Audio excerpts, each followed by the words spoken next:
الله أكبر الله أكبر الله أكبر الله أكبر وليا مرشدا وأشهد أن لا إله إلا الله وحده لا شريك له وأشهد أن محمدا عبده ورسوله صلوات الله وسلامه عليه وعلى أهله الغر الميامين وعلى صحابته المدلفين بالدستور وعلى من استنى سنتهم وانتهج بمنهجهم ولف بلفهم إلى أن يرث الله الأرض ومن عليها وإلى الله عاقبة الأمور. We give thanks to Allah subhanahu wa ta'ala as He deserves our thanks and appreciation without any limits.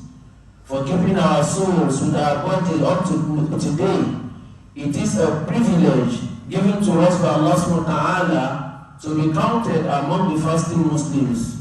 Today marks the fourth day in the ongoing Ramadan 1444 after the hijrah of Rasulullah sallallahu alayhi wa sallam.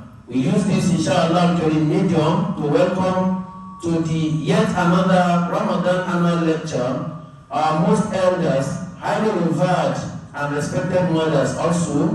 We use this medium to welcome you to the yet another edition inshallah during first saying the best of all greetings from Allah thrown down to Prophet Muhammad sallallahu alaihi wasallam and say to all of us assalamu alaikum wa rahmatullahi ta'ala wa barakatuh.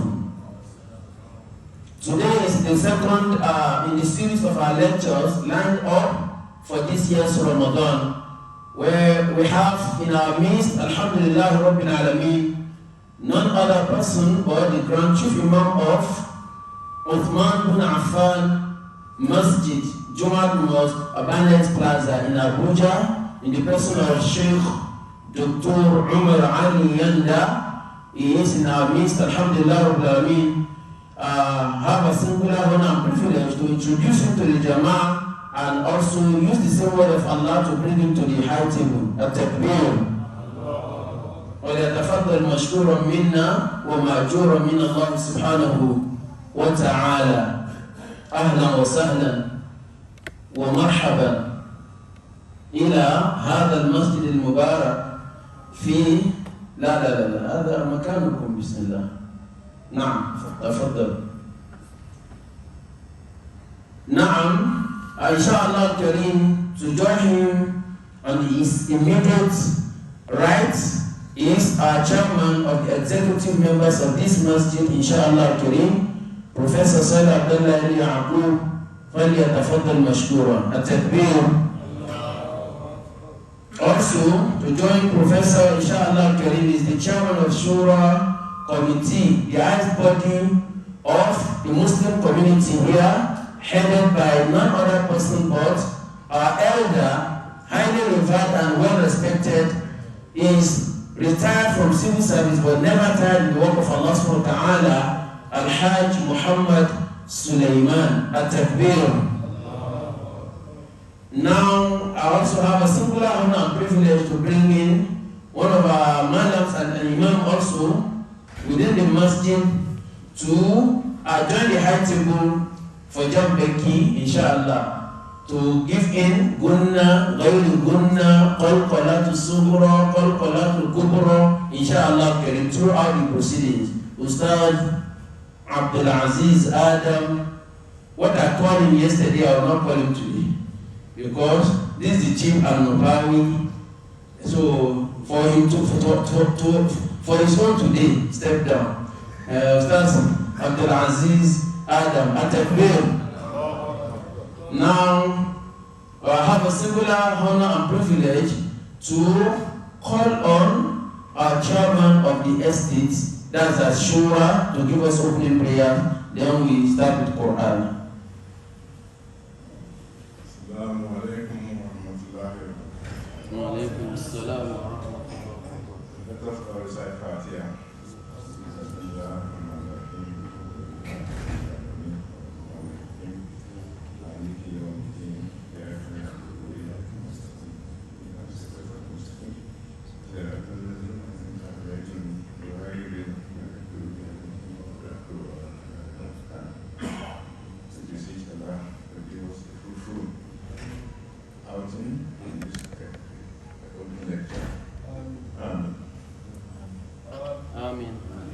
At-takbir. Now we'll open the floor, inshallah, short recitation from the glorious Quran. Mr. Abdul Aziz Adam. أعوذ بالله من الشيطان الرجيم بسم الله الرحمن الرحيم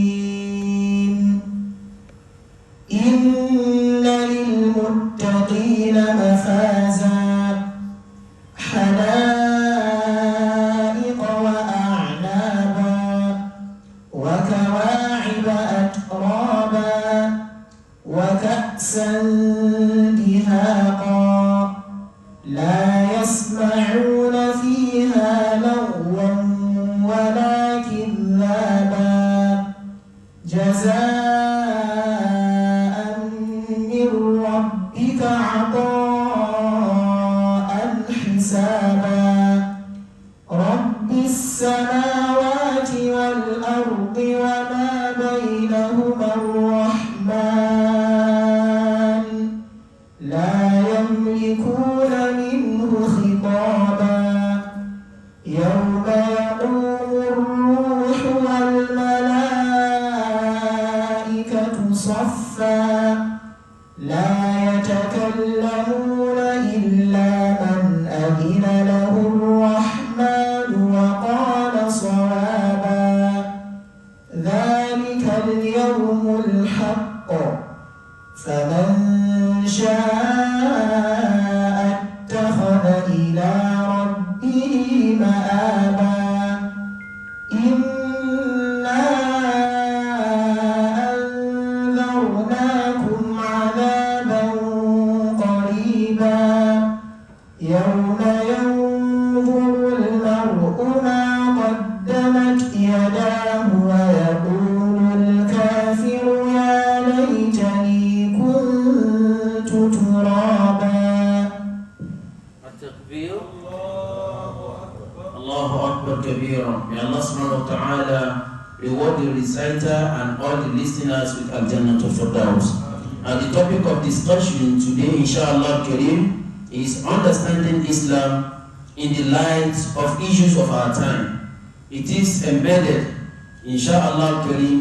We have no doubt that our scholar will do justice to this topic. May Allah make it easier for him, more inshallah well assimilated by all of us, and may Allah make it channel to Al-Jannah for all of us.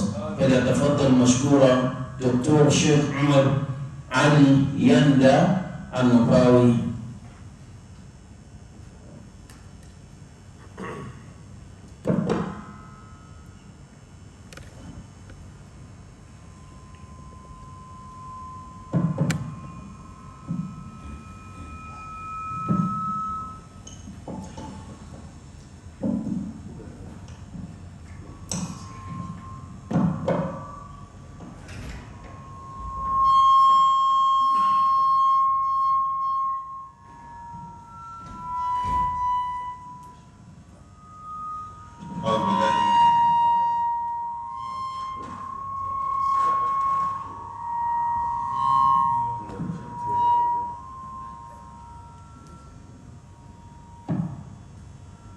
أعوذ بالله من الشيطان الرجيم.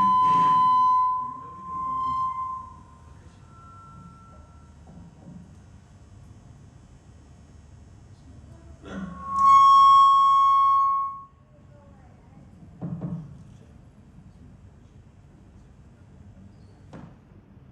أعوذ بالله من الشيطان الرجيم. بسم الله الرحمن الرحيم. إن الحمد لله نحمده ونستعينه ونستهديه ونستغفره ونتوب إليه ونعوذ به من شرور أنفسنا ومن سيئات أعمالنا من يهده الله فهو المهتدي ومن يضلل فلن تجد له وليا مرشدا أشهد أن لا إله إلا الله وحده لا شريك له ولي الصالحين وأشهد أن سيدنا وحبيبنا وقائدنا إلى الجنة محمدًا عبد الله ورسوله صلوات ربي وسلامه عليه وعلى آله وأصحابه ومن سلك سلوكهم إلى يوم لا ينفع مال ولا بنون إلا من أتى الله بقلب سليم. Distinguished brothers and sisters in Islam, I said, Assalamu alaikum wa rahmatullahi wa barakatuh. Since few weeks back, when my Imam, my Madam, the one in the committee of FCET Imams, we normally call him the President, when he extended the invitation to me that Insha'Allah al-Karim, I should be the first or one of the people to speak in this blessed month of Ramadan here in this very big mosque. Big in the name, but others may be looking at it as looking at the space the mosque occupies. One may wonder that Sci-Tech Masjid always carries the attention of everyone. I begin to shake. I begin to shake. What am I going to say? Looking at the Imam himself and the chairman of the committee. Who is my chairman? He has been my chairman since almost 2 decades ago. ASIP, when you mention ASIP here in Abuja, you can never exclude the name of Professor Saleh. His name ranked among the first 3 or the first 5. May Allah continue to guide him and reward him in abundance. Even our own mosque, Usman bin Affan, aka Barrett's Mosque, you cannot mention the name of Professor Abdullah twice there. He's well known in terms of understanding what should be done, how it should be done, and if you want it done quickly, you look for the Prof. May Allah continue to strengthen him and all of us all together.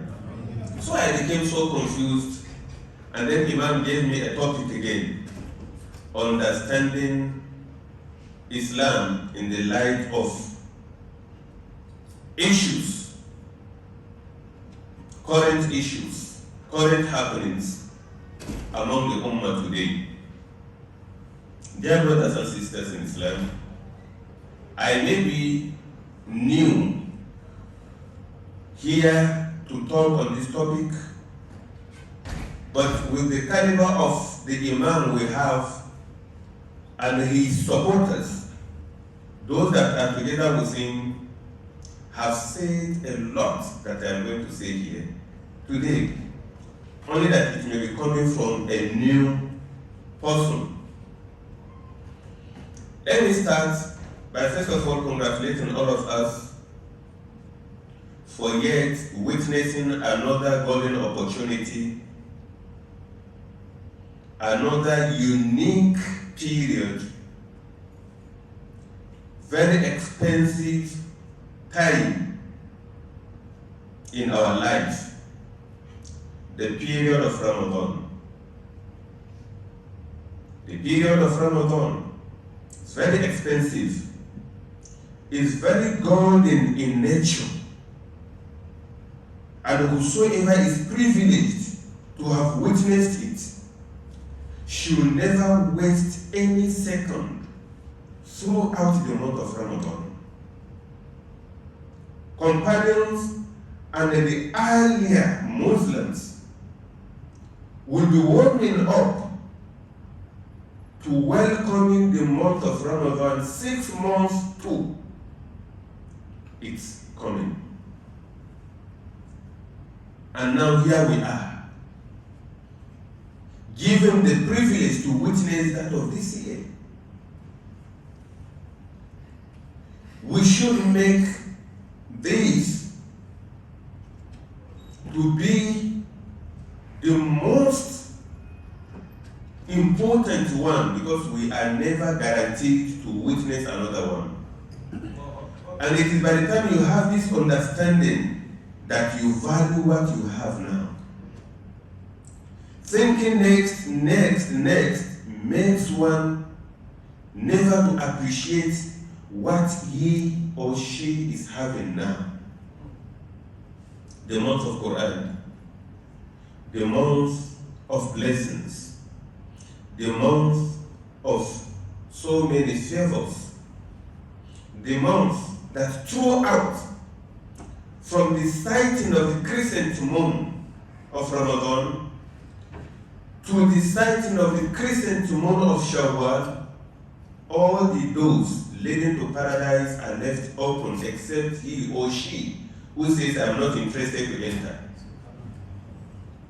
And all the doors leading to the fire of hell are put under lock and key.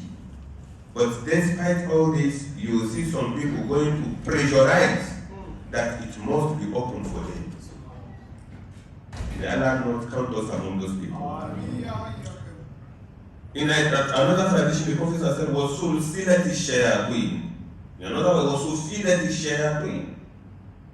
Shaitan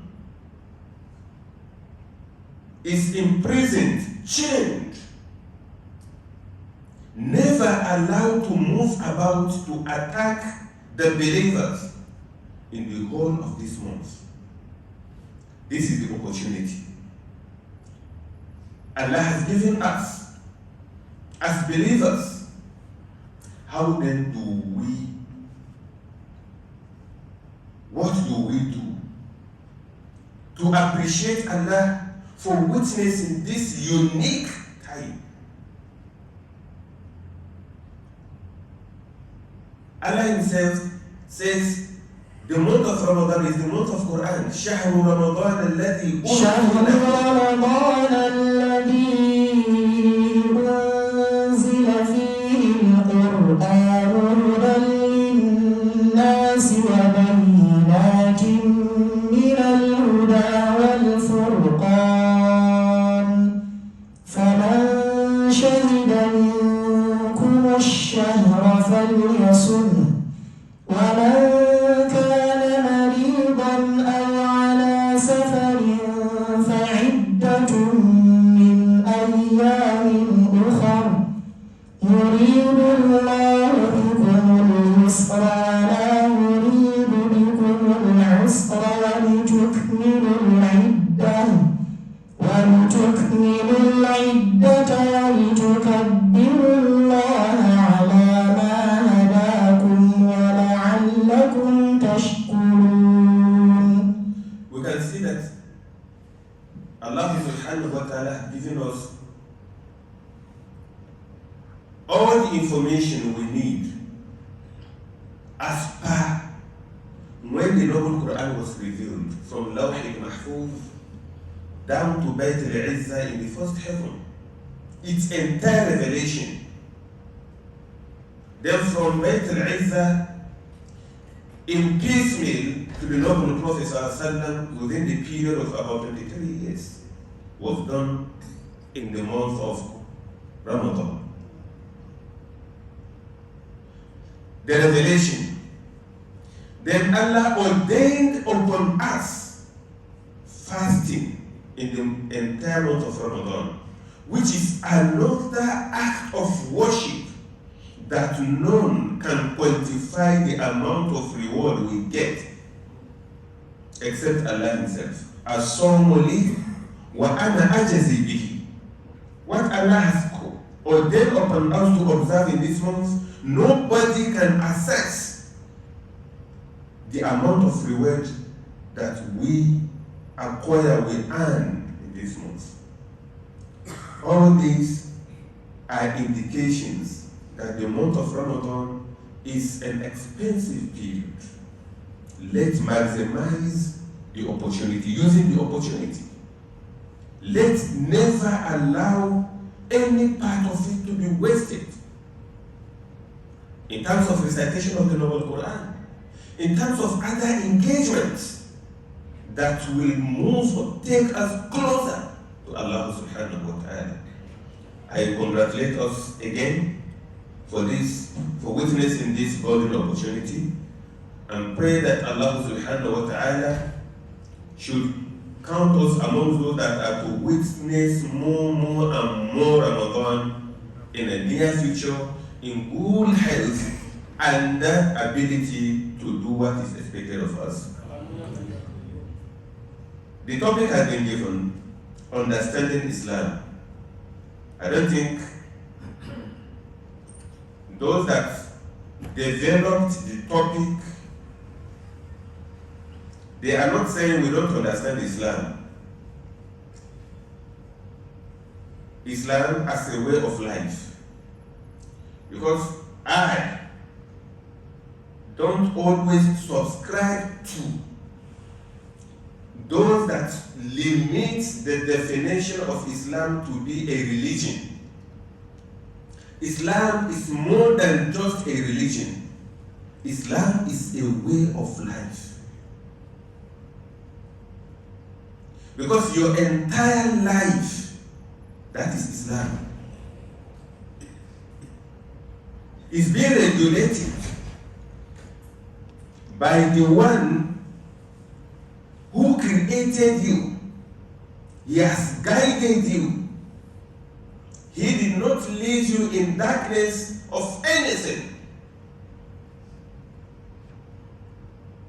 Then understanding this way of life the more, particularly in the contemporary world in which we live, so many things are happening contrary to the teachings of Islam. And whatever is happening today, you will discover that years ago, over 1,000 years ago, we Muslims have been shown the way how to do it, how to go about it.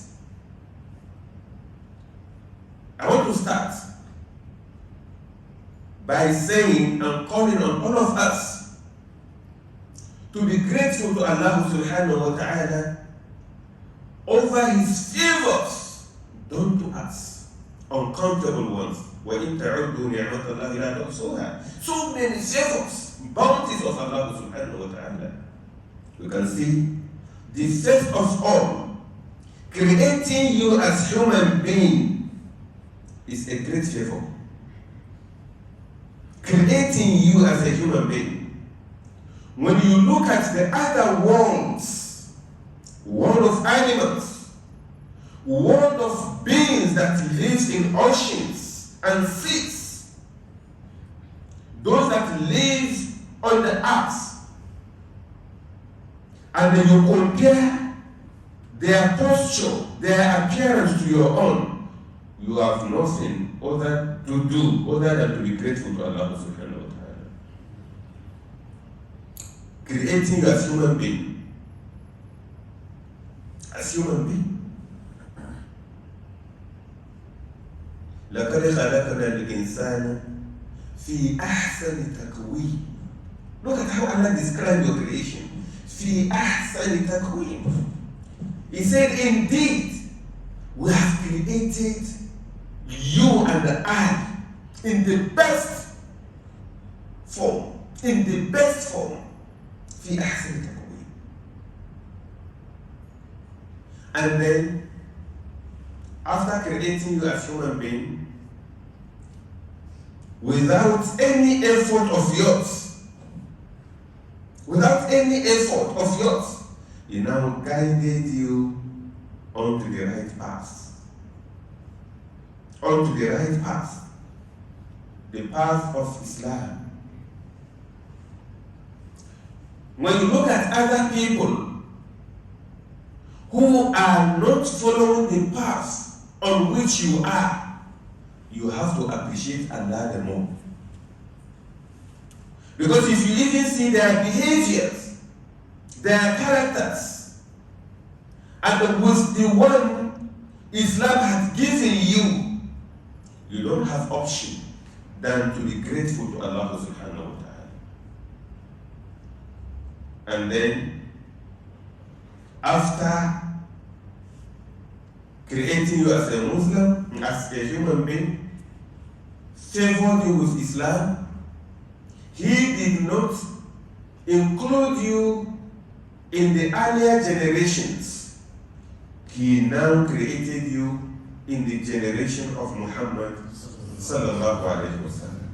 Because that is the best generation.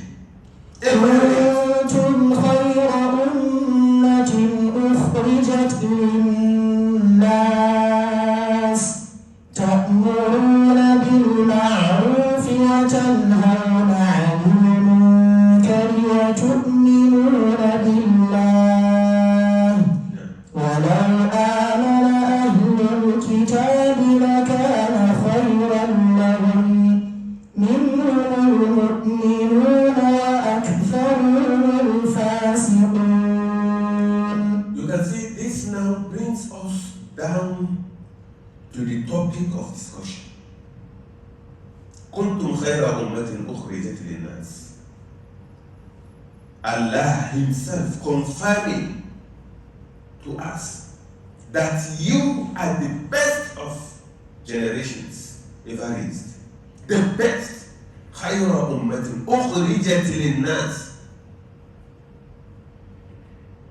If Allah will say you are the best, what confirmation again do you need? What inquiries again do you need to make? Because the best that will tell you is Allah, and He has confirmed that to you. And what has made you to be the best generation? تأمرون بالمعروف وتنهون عن المنكر وتؤمنون بالله. 3 things. 3 things.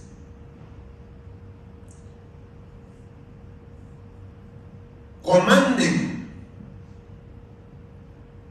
asking people to do good, preaching and forbidding people from committing and doing evil. After all, وَتُؤْمِنُونَ بِاللَّهِ, you also believe in Allah. Then Allah now is sort of telling you that if the people of the book had believed, it would have been better for them. وَلَوْ آمَنَ أَهْلُ الْكِتَابِ لَكَانَ خَيْرًا لَهُمْ. If they had believed, it would have been better for them. Distinguished brothers and sisters in Islam, Allah has favored us with this great way of life, which is Islam,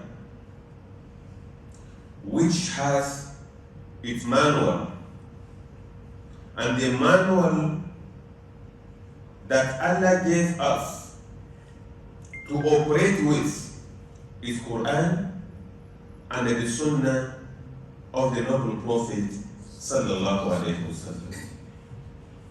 The Prophet is the seal of all prophets. ما كان محمد أبا أحد من رجالكم ما كان محمد أبا أحد من رجالكم ولكن رسول الله وخاتم النبيين وكان الله بكل شيء عليما.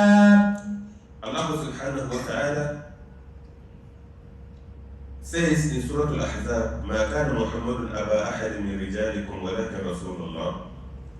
Because so many people were wishing, ascribing themselves to the noble Prophet sallallahu alaihi wasallam. Then Allah now revealed the verse that no, When even you want to call anybody, you should be called by the name of his own biological parents, even if they are unbelievers. The Prophet ﷺ, his existence among you, he is the messenger of Allah subhanahu wa ta'ala. And the seal of prophets. Nobody will ever come again and claim prophethood or messengerhood after Muhammad sallallahu alayhi wa sallam. Nobody. And that is why in Islam, whosoever comes to claim such, the punishment is the person to be eliminated. To be eliminated. And even after the death of the Prophet ﷺ and in the era of Sayyidina Abu Bakr, so many people raised to claim prophethood, they were eliminated. People like Musaylamatul Kadhab. Muhammad is the seal of Prophet ﷺ. And what he came with is Islam. The Prophet ﷺ is a human being as we are. He lived with people as we live with one another now. The Prophet ﷺ have desires and wishes and wants as human beings as we also have now. And that is why when you look at the end, the last verse of Surah Al-Kahf, Allah ordered him to tell us, قُلْ إِنَّمَا أَنَا بَشَرٌ مِثْلُكُمْ يُوحَى إِلَيَّ أَنَّمَا إِلَهُكُمْ إِلَهٌ وَاحِدٌ فَمَنْ كَانَ يَرْجُو لِقَاءَ رَبِّهِ فَلْيَعْمَلْ عَمَلًا صَالِحًا وَلَا يُشْرِكْ بِعِبَادَةِ رَبِّهِ أَحَدًا. Allah subhanahu wa ta'ala directed him to inform us that قُلْ, tell them, إِنَّمَا أَنَا بَشَرٌ مِثْلُكُمْ, I that you are seeing, the Prophet ﷺ, I am a human like you. مِثْلُكُمْ, I have my own desires, my own wants, wishes, as you have. I attend to nature as you do. Whatever you think you are doing now as answering the call of nature and so many other things, the Prophet ﷺ had the same thing. And that was why, even when he was challenged that Allah don't have anybody to send except you, if what you are saying is true, Allah should have sent down angels to come and confirm that in Surah Al-Furqan. But Allah says, even if it were angels that are existing on the earth, He is going to send to them an angel as a messenger. And now as we are human beings, those that were challenging the Prophet then, they are human beings. And then Allah decided to send to them a human being like them. The only distinguishing factor between the Prophet and the entire human beings, Yuha ilayya, I received message, I received inspiration. Allah directs me to do this and do that, which we don't have. And what is that the Prophet receives from Allah? Yuha ilayya annama ilahukum ilahun what? Wahid. That message I received and ordered to tell you is that your Lord, your being, who has created you, He is one. He don't have any partner.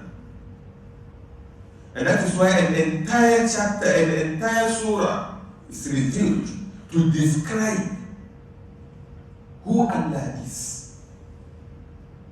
Then at the end of that verse in Surah Al-Kahf, Ibn Kathir says Allah is now bringing out two conditions that whatever you are doing, for it to be considered by Allah and accepted, those two conditions must be fulfilled.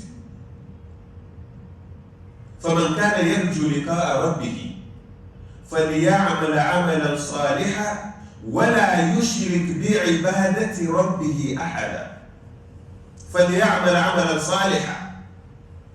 That whosoever knows very well that he's going to meet with his Lord and he wants to meet him in peace should do good deeds. فَلْيَعْمَلْ عَمَلًا صَالِحًا. The scholars now says, what is good deed? Is emulating the noble prophet sallallahu alaihi wasallam. Al-Mutaba'a. Emulating the noble prophet sallallahu alaihi wasallam. وَلَا يُشْرِكْ بِعِبَادَةِ رَبِّهِ أَحَدًا. And never should such an individual associate partnership anyone unto Allah subhanahu wa ta'ala when he is worshipping him. The Prophet sallallahu alaihi wasallam is given to us as the person we have to emulate, we have to copy. I said earlier, he is human being like us. He came with Islam. He did not only give the theoretical aspect of Islam, but also practicalize it. You and I now, whatever may be the issue,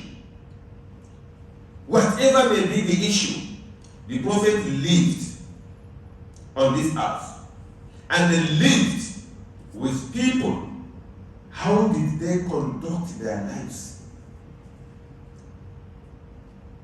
Let your own be in conformity with how they conducted themselves. لقد كان لكم في رسول الله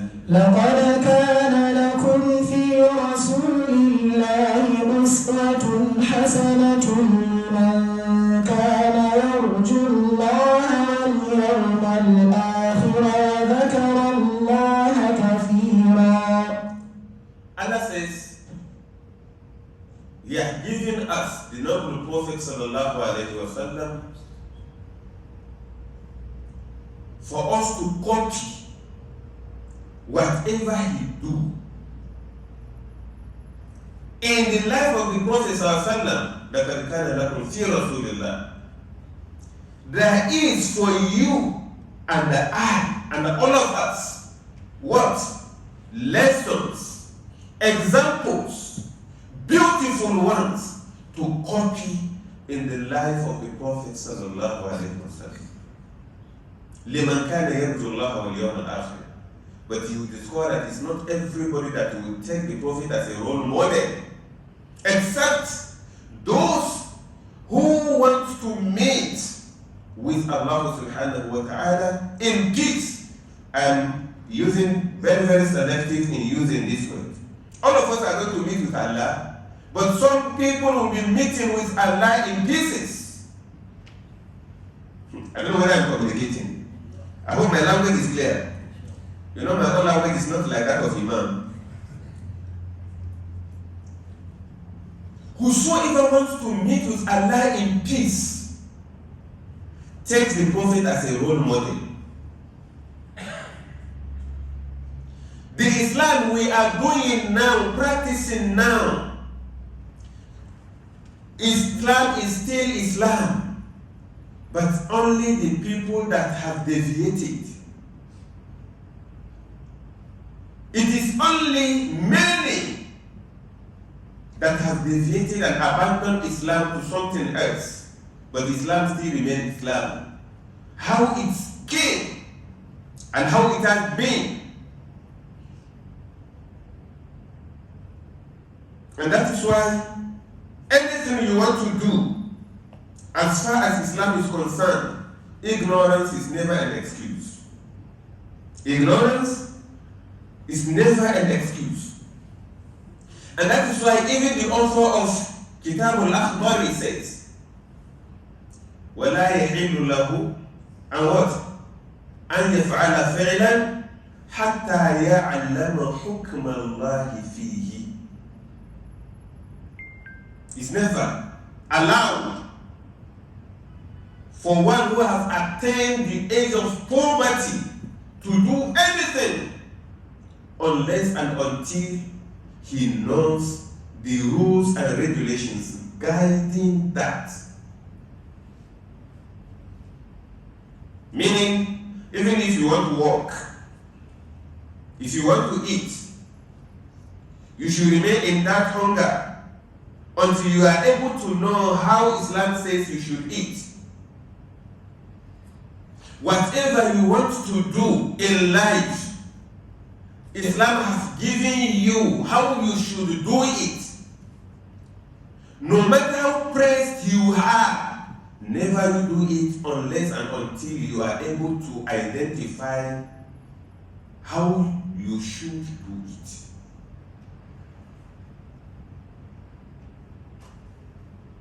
Go to scholars, make inquiries, make researches. As many of us now will even say, go to Almighty Google. Yes, but it has limitations and implications. There are so many things there in the Google that is to Google you out of Islam. It's not everything you find there that are authentic, that you can rely upon to do whatever you want to do as far as Islam is concerned. And that is why it becomes imperative. It's a necessity that as Muslims, knowledge is number one. Alhamdulillah, many of us are born as Muslims.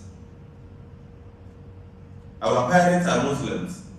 Many of us, our great-grandparents, great-great-great-great-parents, grandparents are Muslims. And then many of us now have taken that for granted.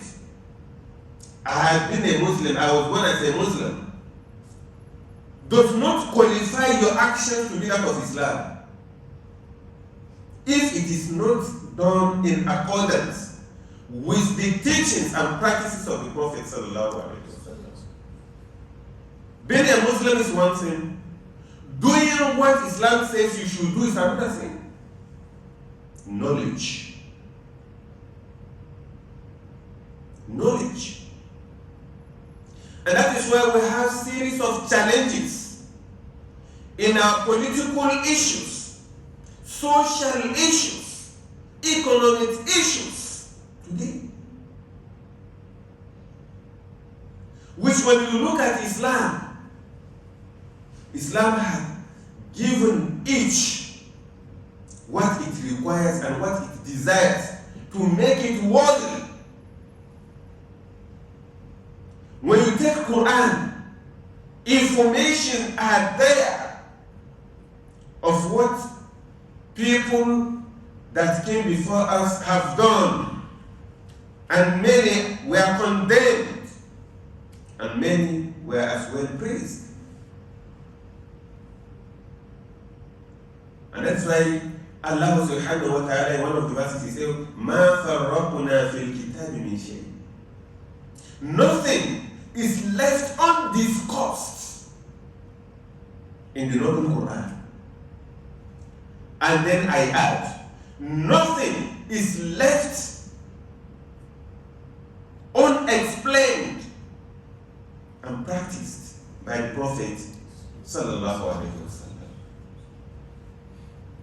Islam is a unique way of life that if adopted as expected by real Muslims, many of us will not even need to go into the field of da'wah. People will be coming to join Islam.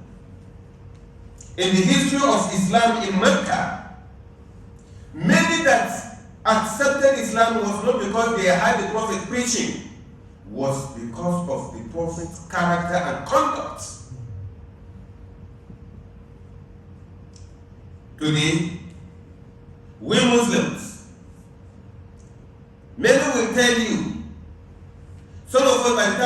inshallah, consider it, they will not do it.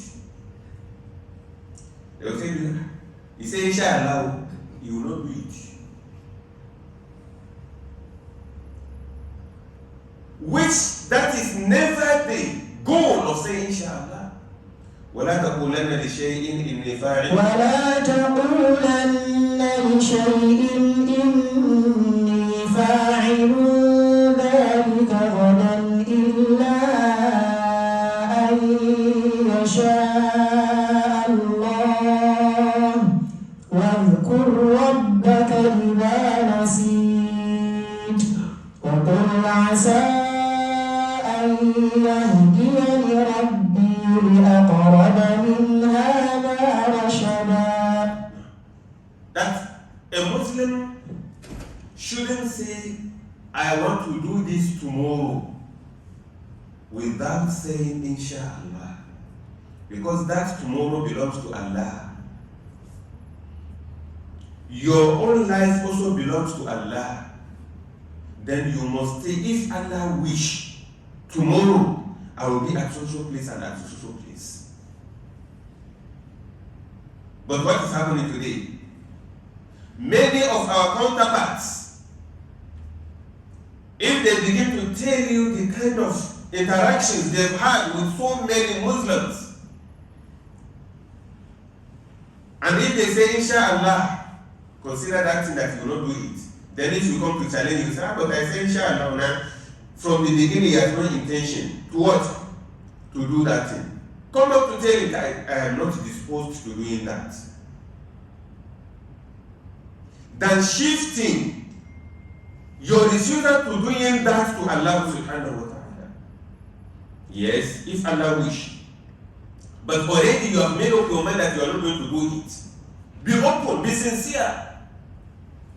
To tell the person, I am not going to do it. I want to dwell more on social interactions, social issues that are happening in our contemporary world today, and particularly in the Muslims dominated areas, and mostly also in families, and then Aqidah, belief in Allah subhanahu wa ta'ala, which is the sole foundation of everything. Once your tawheed has issues, my brother, you are finished. Your belief in Allah subhanahu wa ta'ala, if it has issues, or whatever you may be doing is already invalidated before you can do it. Many of us today, our belief in Allah subhanahu wa ta'ala is very shallow. We know Allah exists. Allah knows everything we do. Allah is there for us. Allah this, Allah that, Allah that. But with all this that we practice, we proclaim, our actions contradict so many of these things. Belief in Allah subhanahu wa ta'ala. Believe in Allah subhanahu wa ta'ala. The basic and basis foundation of your life.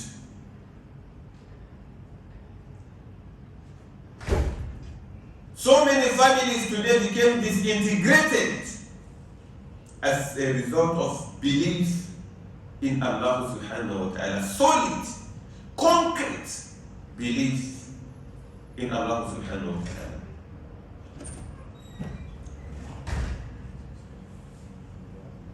Positions today have taken people out of Islam. People have abandoned and forsake their deen today for war, for these worldly gains. Positions that are temporal are never permanent. You yourselves, you are not living here permanently. كل من عليها فان. كل من عليها فان ويبقى وجه ربك ذو الجلال والإكرام. whatever that exists on this earth, time shall come that it will no more exist. It will cease from existence except Allah subhanahu wa ta'ala. Telling you whatever you may be pursuing today is temporal. Even you that is pursuing that thing will live, talk less of that thing. Therefore, whatever you are to pursue it in accordance with the dictates of Islam. Allah gives and Allah denies.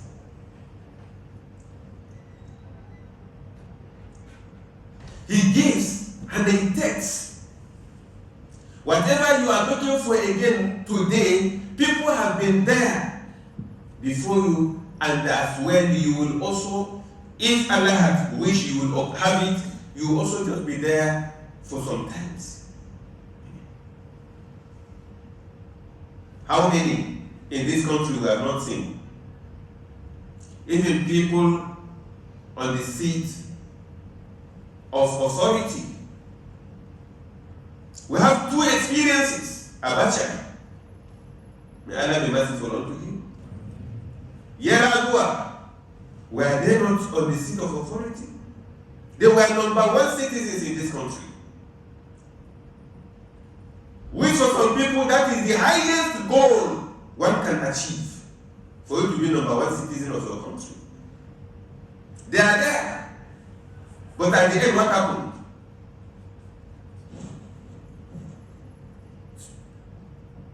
Another creation of Allah entered Villa and took their life with all the gadgets and securities. They couldn't stop that one from coming, from entering. Then what are we looking for? What am I trying to say? People have forsaken Allah for worldly gains, just because of looking for positions.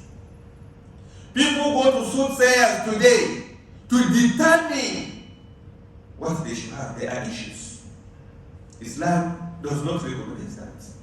I know of someone, even if he wants to go out of his house, he will call that person first. And then the person say, no, don't go. Wait till next 1 hour or wait till next 30 minutes. And when you are going, this is the type of color of clothes you have to wear. Unfortunately for the man, this is a large story, it's not a year thing. Unfortunately for the man, he had a child that man there has attached to him.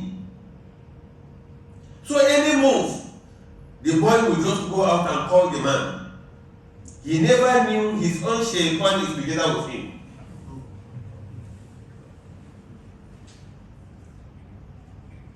Then the man will just call. For example, if I drive in now, the man will go out, tell the man there, even the color of my car. Then you will call him, who entered that house now? With the type of car, this. Don't attend to him. It's car. This man is very, he sees so.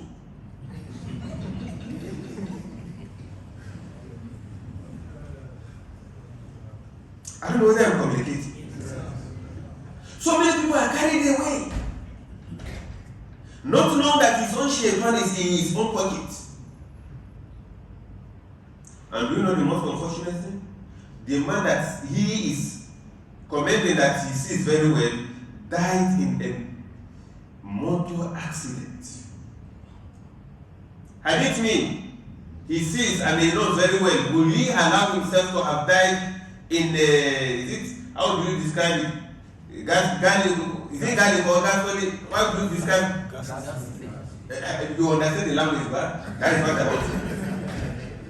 You wouldn't have allowed himself to be.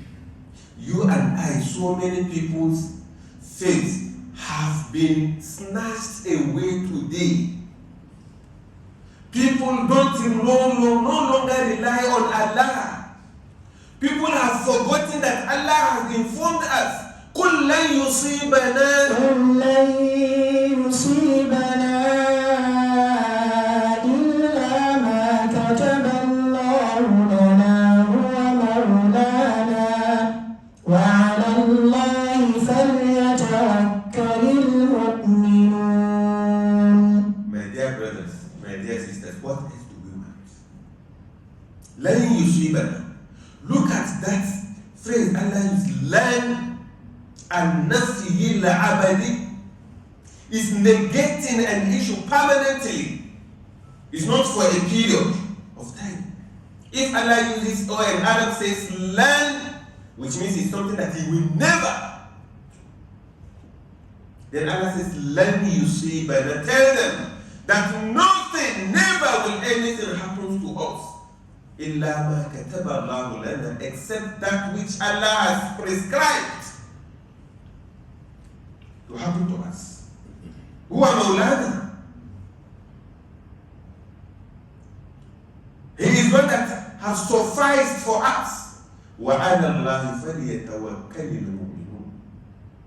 Where is our tawakkul? When we no longer recognize Allah, we have forsaken Allah. And what will surprise you? People that are saying they are elites go to these people that live in sham areas. When you even go to them, even the kind of clothes on their body will make you to run away.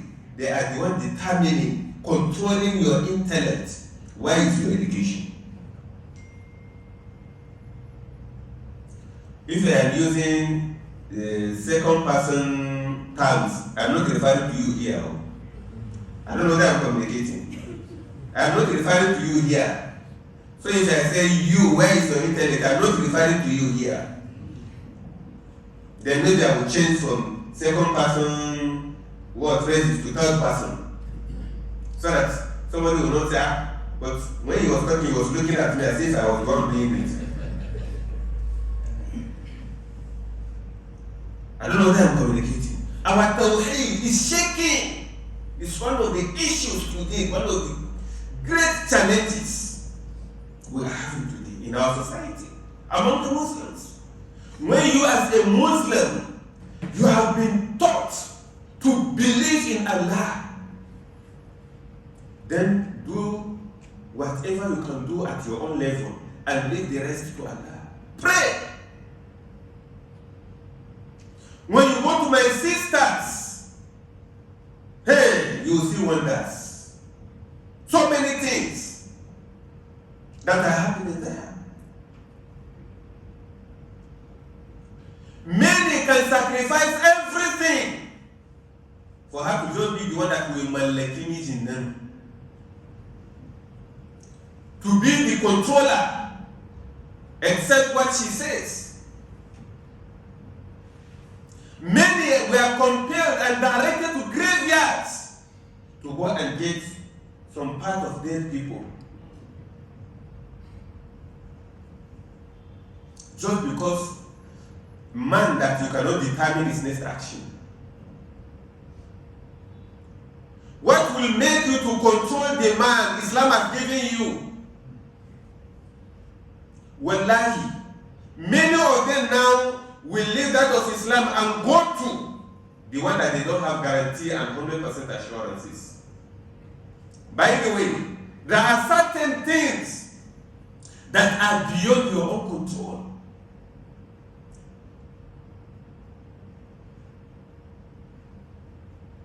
I'm not referring to my sisters here with me, with us here in the mosque.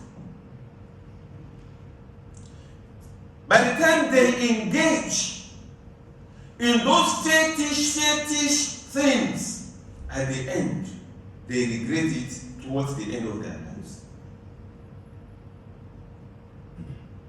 Maybe they are two, they are three in their houses, and the others will even say for him to bring another person to this house, let him go out and do whatever he wants to do, but inside this house, I will still remain one. And now we've started having issues that are permanent day, that are marriages now that are permanent day. You have not had a permanent day. Eh? Is there any, we don't have people from Adamawa State here, Yola? Sorry, I'm just going to use that because permanent days now frequently happens in those areas. Where the wives will say, for him to marry another one, never. To this house, never. And the man naturally is polygamous. Man, my sister, please don't take offense, or it's just a discussion that is coming to this side. Imam, I hope you don't receive query at the end of the day that why do you bring this man to this mosque?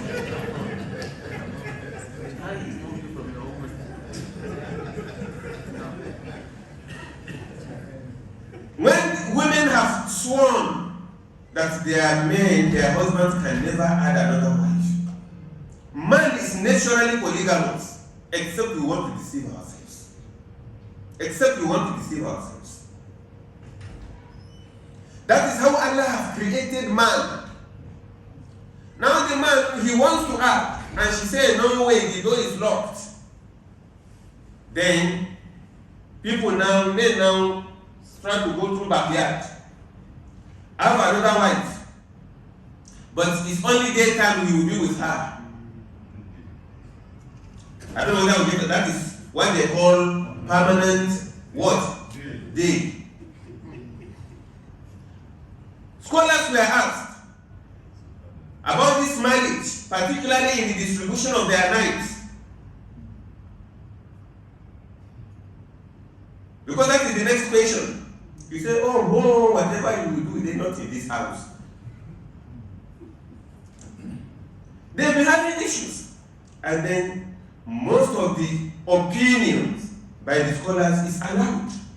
So long all the requirements for marriage is fulfilled, and that is agreed between them, there is no any blame in such type of marriages. I am telling my sisters, we men are polygamous, naturally polygamous. And that is why if you look at the wisdom in that verse, that Allah started by mentioning two, and then he now gave you a weakness. It's a weakness. وَإِنْ خِفْتُمْ أَلَّا تَعْدِلُوا, you now say what? It's a weakness. I am not saying tomorrow when you go out here, Imam, we should not be coming here to add another marriage. I'm not saying that. But that is the truth. This type of things pushes our mothers, my sisters, to go out of Islam. Many have been pushed out of Islam for long, just because of this. Just because of this.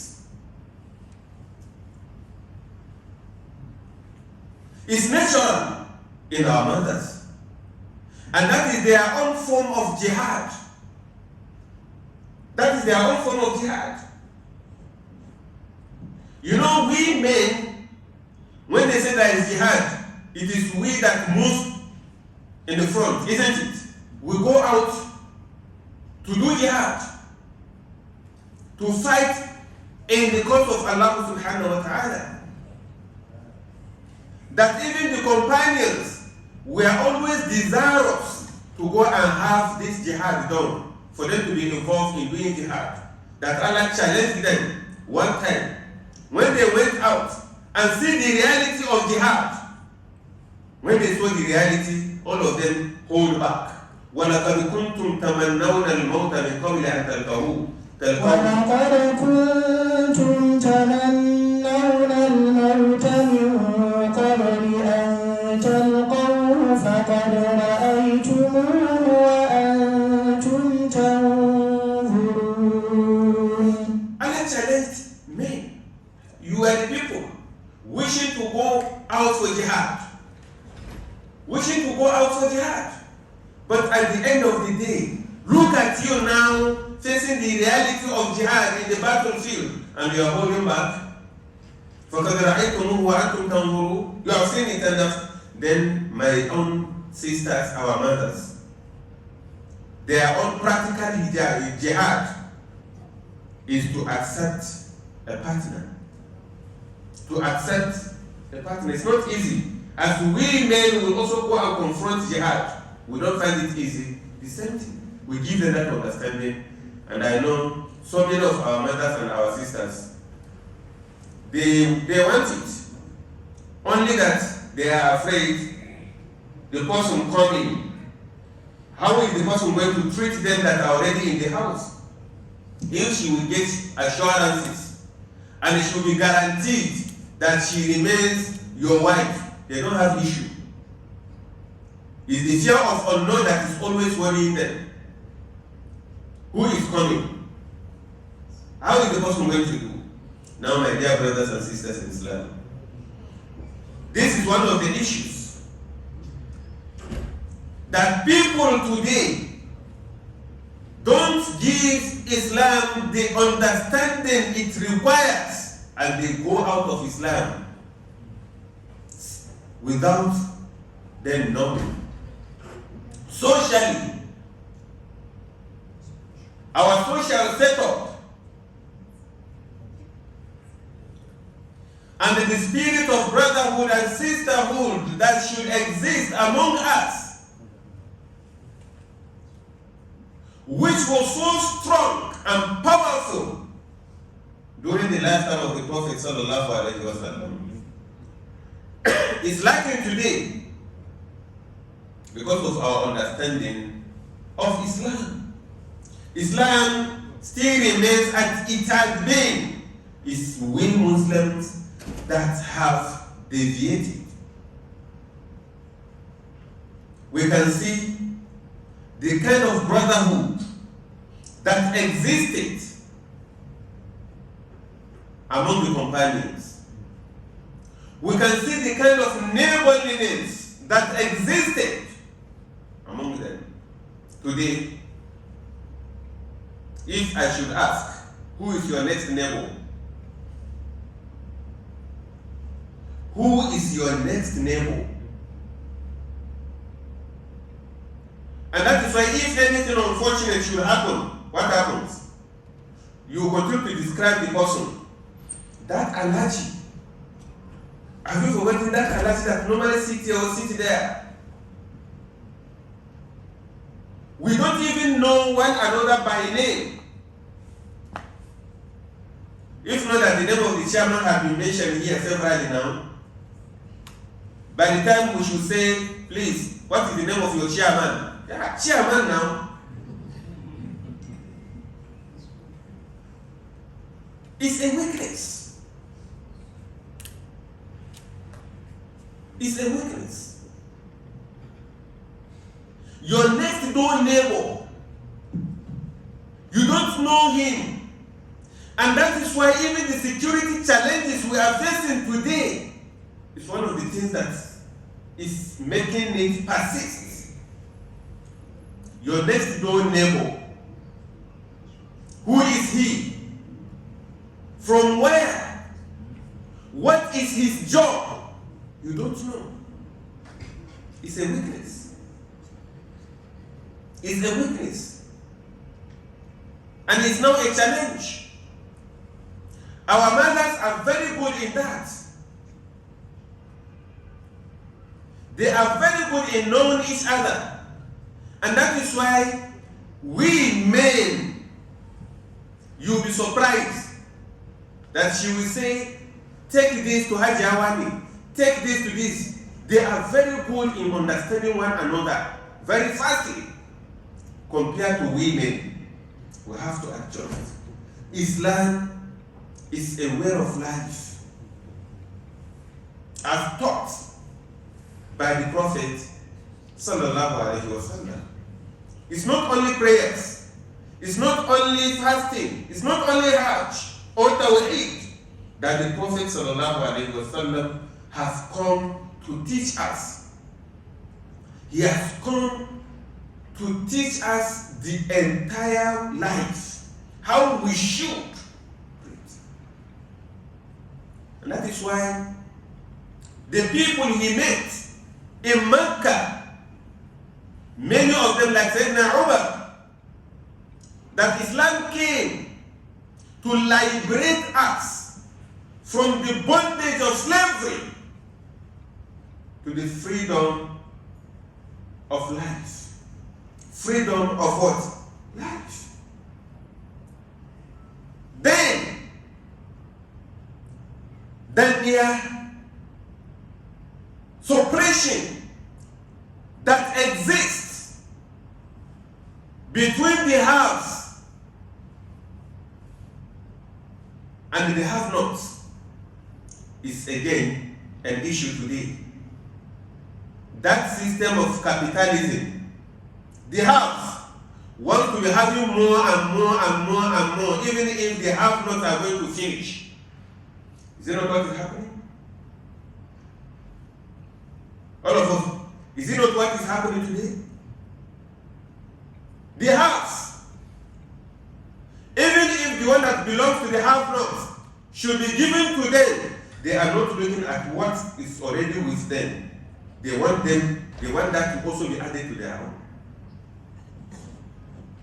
Whereas Islam gives consideration,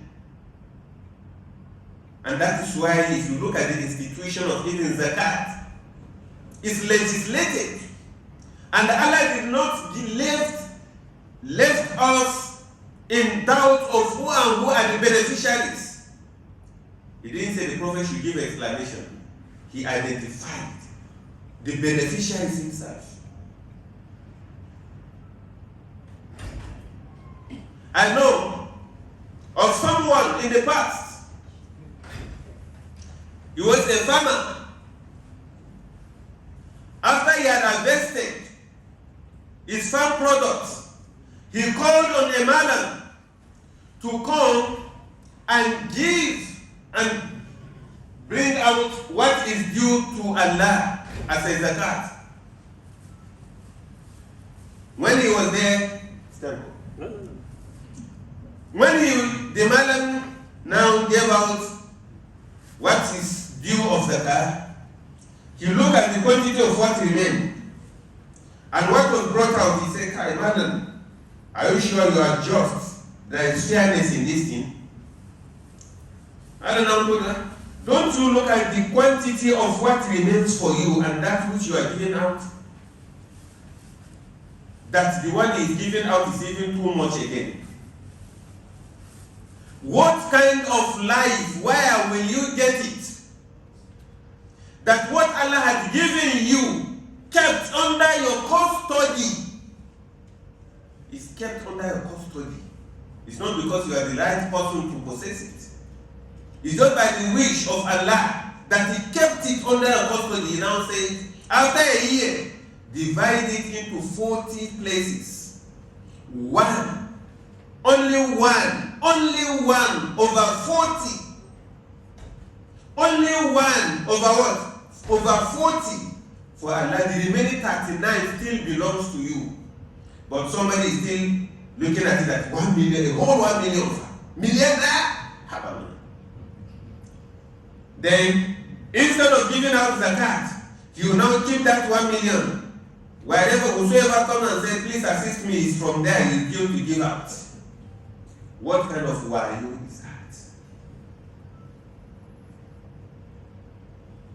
We have seen billionaires, millionaires, who are now living in poverty, to tell you that what Allah has kept under your custody is not by your wayo, by your wiseness. No. Give to Allah what is due to Allah. It's an issue. And when you are giving it out, give it out in accordance with how you are told to give it out. One of the greatest objectives of zakat is for you to empower another person. I'm not compelling the person that next year I want you to also give out zakat. No. And that if you are giving zakat this year, know that Adam about and wallahi to hoso yayya da muke yi. Allah ya kawo mu wannan zakan bari din aurota. I don't know whether I'm communicating. I'm not confusing the two. You that is giving it out. When you give it out, you must not say on condition that next year you must also give out the car. And you are giving him maybe 25,000 naira and say, next year, this is my zakah. Next year, I want you to also give out the car. You know you are joking. You are joking. And then when somebody is giving zakah, you shouldn't now use that opportunity and say that my control menene so soyayya na tsakanin da wata lokaci yayi na samu dama abin da nake jira kenan. That is what discourages even those that have that the next thing is to add another marriage. I am not condemning that, but settle down to know and do the needful. When you give out the car, you see some people distributing it 500 naira over 1,000. And I continue to mention it. You see people assembling every morning to go and collect 1,000. That is wastage. You have given out zakah, but not administered as it should be administered. It's an issue. It's an issue. Distinguished brothers and sisters in Islam, Islam and how we live in our houses today has issues. Our matrimonial houses have issues. Let's try to understand the ethics of marriage. So many marriages are conducted today, and in the next 2 months, you'll be surprised they are no longer together. It's an issue. I said the best way of life is that of Islam. The obligations and responsibilities of the man were identified. Responsibilities and duties of women identified. And when men and women, husband and wife are doing tanazur, ja, that creates acrimonies, challenges, and rijalu qawwamuna 'ala an-nisa. الرجال قوامون على النساء بما فضل الله بعضهم على بعض وبما أنفقوا من أموالهم. الرجال قوامون على النساء. Authority of the house is in the hand of who? The man. He directs. Some of the challenges is when somebody is coming to challenge that authority. They can sit down, discuss issues. But man always wants to be given that right to be the man and the controller of the house. Some women, among the issues, have neglected their own role and duties in the house.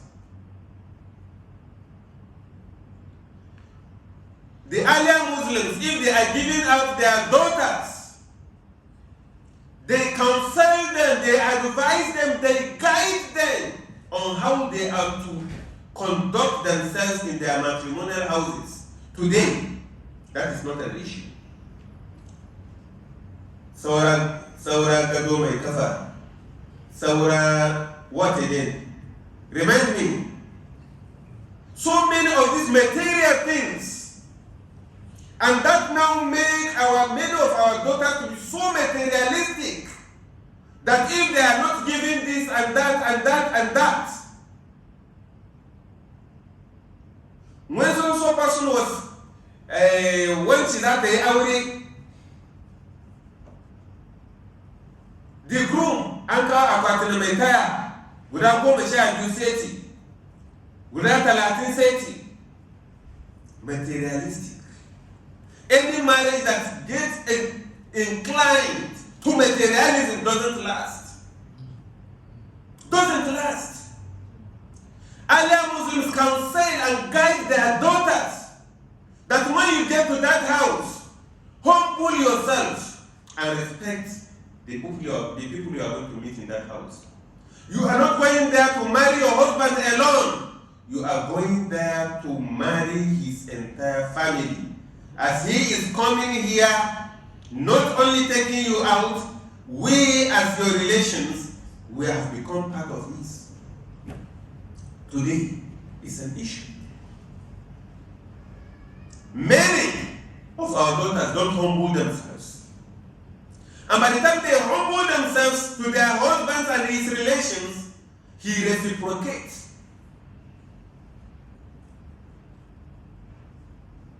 He reciprocates.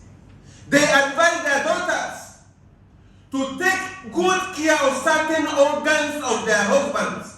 How many parents today do sit their daughters down to guide them? Issues. They will tell them, your eye, the eyes, control the eyes, the seeing of your husband, control it. Control this nose of your husband. Be careful of what you say to your husband. Control the stomach of your husband. Many of our daughters today are indomie wives. They don't know how to cook. And that is why men are being hijacked by some women outside. Value the stomach of your husband. What he takes in. Any woman that is able to control these organs of her husband, she has succeeded in her husband's house. How many of us today do counsel our daughters? It's an issue.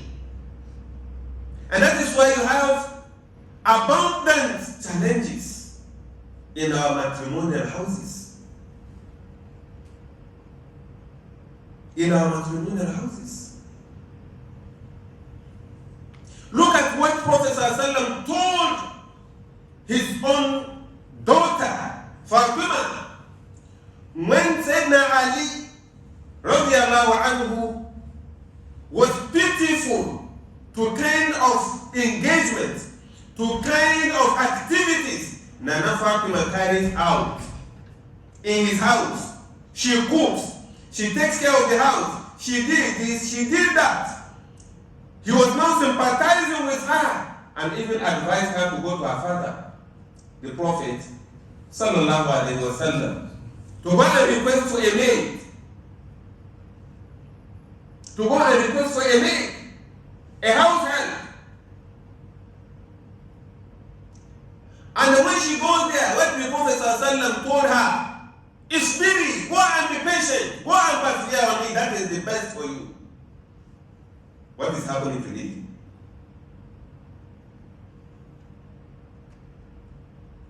These are some of the issues that Islam have not taught us.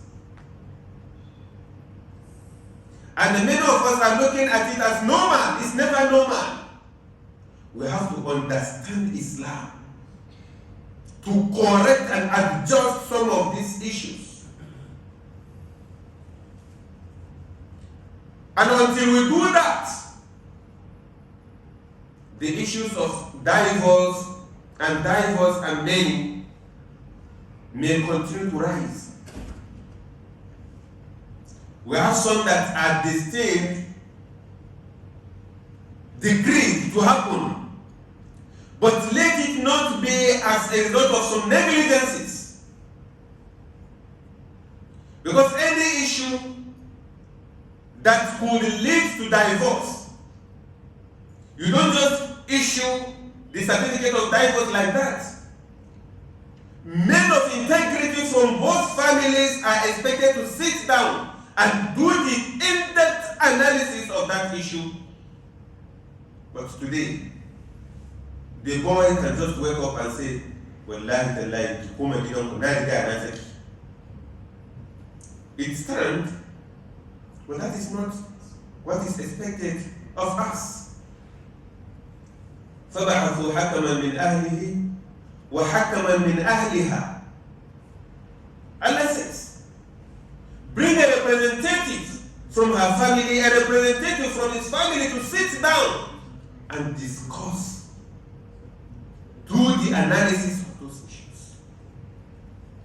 My distinguished brothers and sisters in Islam, when we continue to mention and mention and mention issues that are happening today, which are in contrary to the teachings of Islam, they are very numerous. But I will just crown it up by saying, and as I said earlier, seek knowledge of whatever you want to do. Knowledge of whatever you want to do. Never should we allow our wants, our desires to close our eyes and go out of Islam. Whatever we may be pursuing, whatever may be our desires are temporal. We should try by all means to meet that utmost goal of paradise. Our living on this earth, our death, everything of ours should be for Allah. قل إن صلاتي ونسكي ومحياي ومماتي لله رب العالمين لا شريك له وبذلك أمرت وأنا أول المسلمين. That's it. قل إن صلاتي. The Prophet ﷺ, Allah says, directed him to tell us, Inna salati, my prayers, wa nusuki, my sacrifice, wa mahyaya, my entire life, wa mamati, and my death, lillahi rabbil alameen. All are for Allah alone, the Lord of the universe, the Lord of the worlds. La sharika lah. He is alone, without any partner. Doesn't have advisors. He doesn't have any cabinet to discuss any issue with. Allah is far above that. وَبِذَلِكَ أُمِرْتُ. The Prophet now, Allah directed him to say again, to declare that it is on that I have been commanded. وَأَنَا أَوَّلُ الْمُسْلِمِينَ. And if you are looking for the people, the person that first submit, if you identify and see the Prophet, he is number one. وَأَنَا أَوَّلُ الْمُسْلِمِينَ. The first that have submitted. And that is why a believer, his prayers and supplications at all the time, that he should die while in the state of total submission to Allah subhanahu wa ta'ala. وَلَا تَمُوتُنَّ يا أيها الذين آمنوا اتقوا الله حق تقاته ولا تموتن إلا وأنتم مسلمون. Allah subhanahu wa ta'ala has called upon us, the believers, that all you who believe, we should be dutiful unto Him and fear Him. Be dutiful to Allah subhanahu wa ta'ala and fear Him as He should be feared. And when we talk of fear of Allah subhanahu wa ta'ala, it's very vast. That whatever you are going to do, always remember Allah subhanahu wa ta'ala, because He's always closer to you. وَأَنَا أَقْرَبُ إِلَيْهِ مِنْ حَبْلِ الْوَرِيدِ. Allah is closer to us than even our jugular veins. You know, when that vein is cut, no effort can ever be done by medical doctors to what? Make you survive. Allah is closer to us than that vein. وَلَا تَمُوتُنَّ إِلَّا وَأَنْتُمْ مُسْلِمُونَ. Never should we wish to die, to allow death to overtake us, but while we are in the state of total submission to Allah subhanahu wa ta'ala. Because as Muslims, our entire life should be for Allah alone and no one else. And therefore, the only path, the only identified way to achieving that is Islam. Islam of yesterday and Islam of today is the same. Only that the adherents, those that hold on to it yesterday and those that are holding on to it today, the adherents today have some differences. When we compare our life with that of companions, you will see there is a wide gap between our living today and how they lived. Our living today and how they lived. There is a gap.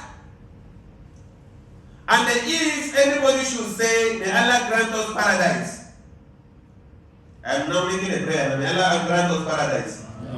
You can see it. The paradise of those companions is what we are also desiring for.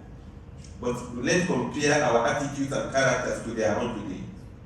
Where are we and where are they?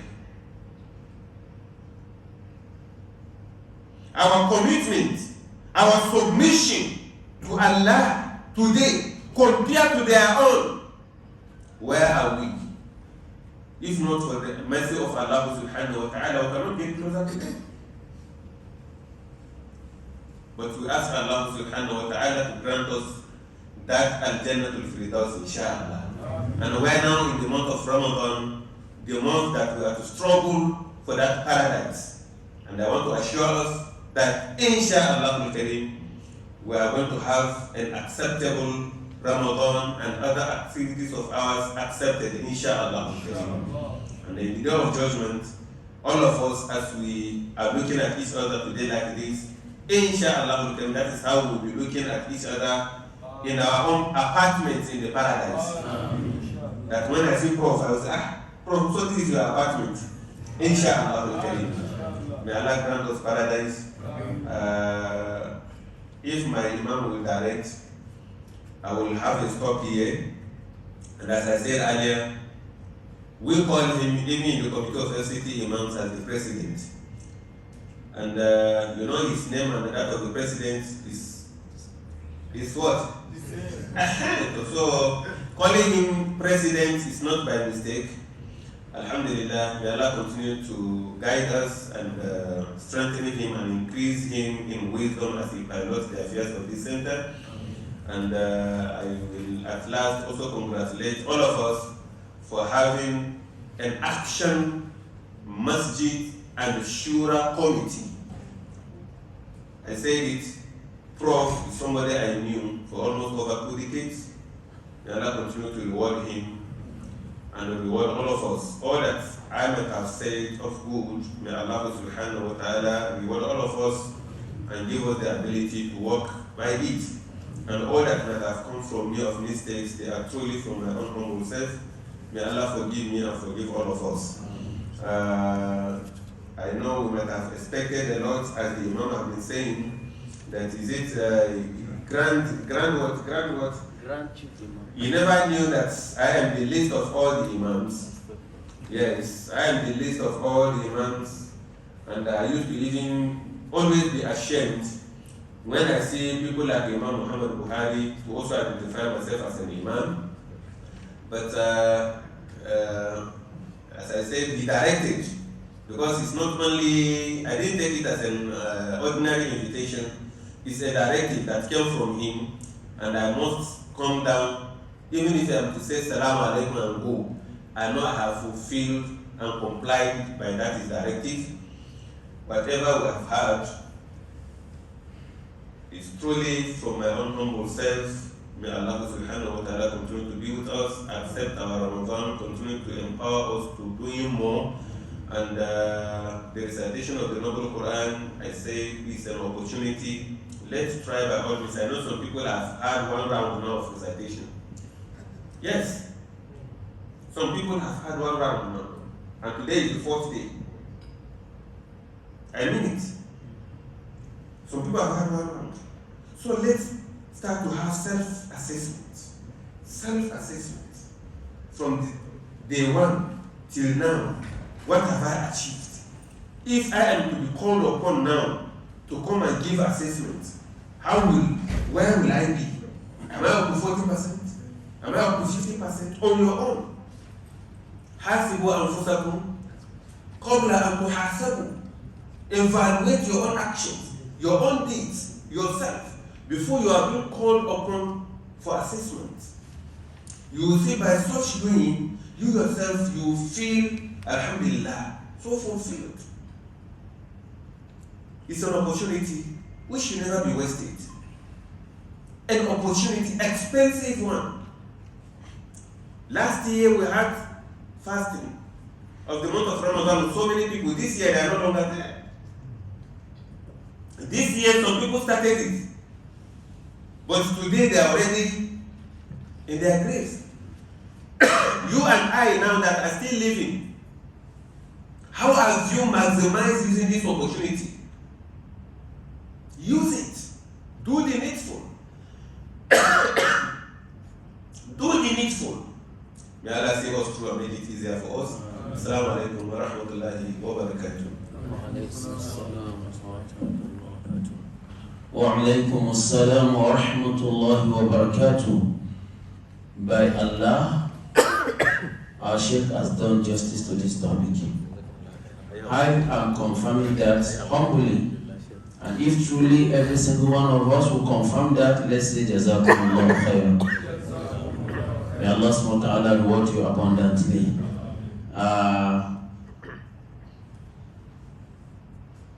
To talk about his profile, he always maintained a very low and key profile.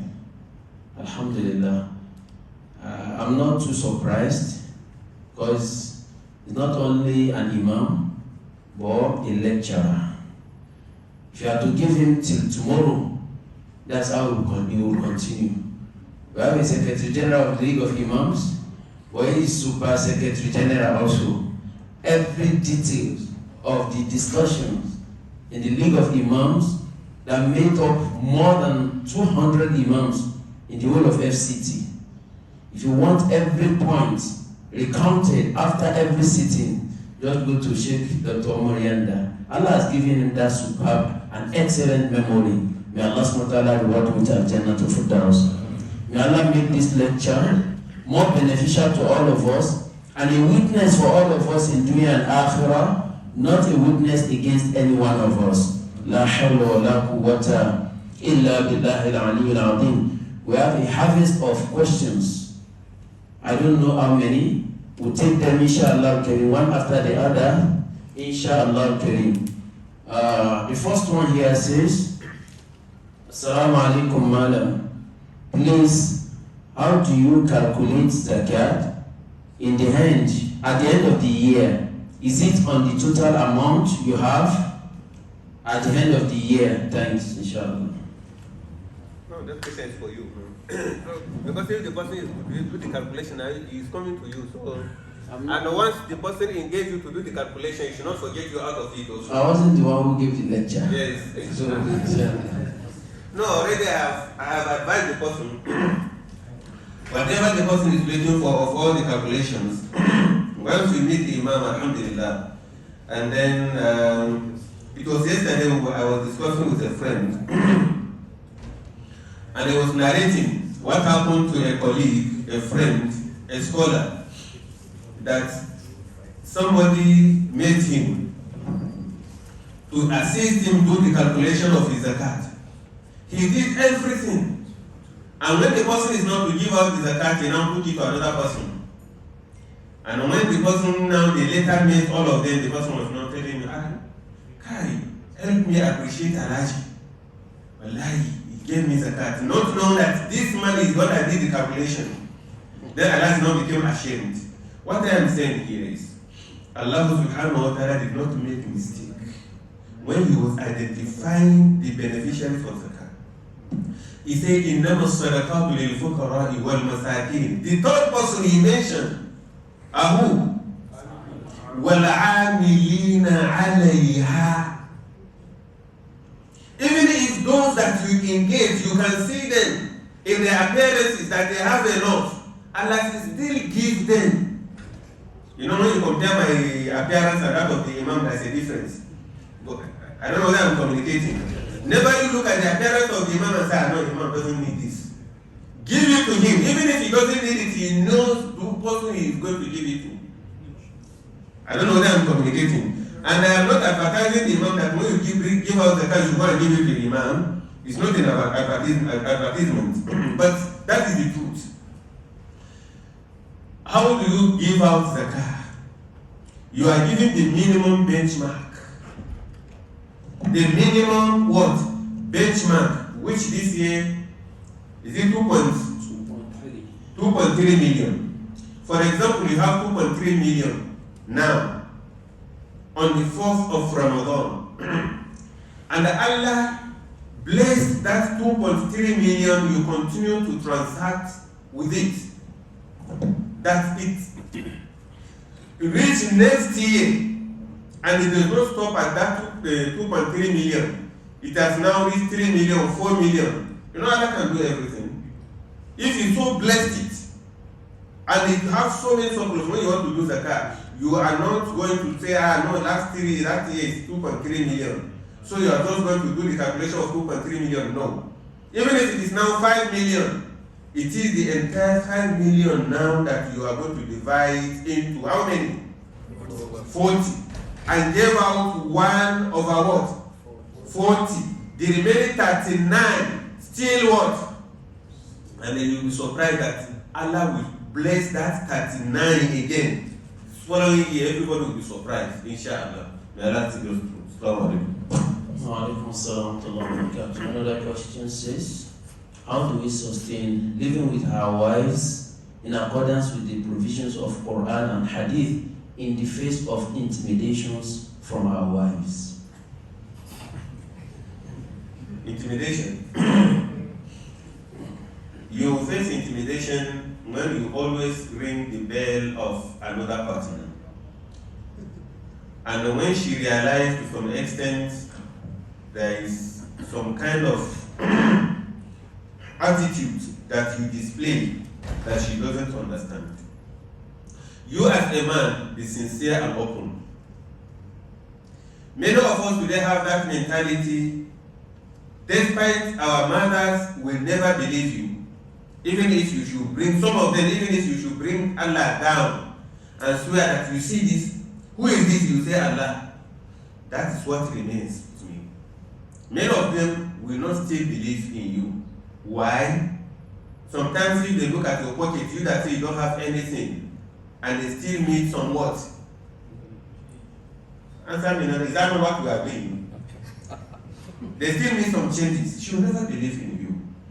Your own, do your own and play your own part. Be very open, be very sincere. She's your partner. Your partner. Partner in progress. Be sincere and do whatever you want to do between you and Allah. And try to discharge your own side of obligation. Your own side of what? Obligation. You don't leave her with tuwon dawa or tuwon masara and miyan kuka without any meat in the house.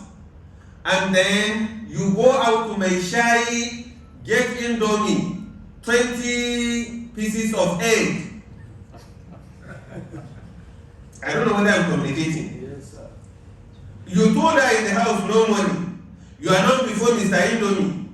You now take Indomie, they put fried egg, They will ask you, they have various names they call it.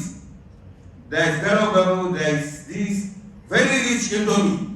And then you now come back home. You will not eat that food. You will not say, no, keep it aside. Tomorrow we'll do dumane. Where did you come from? I'm coming, I know I visited a friend. You can say another lie. Be very open.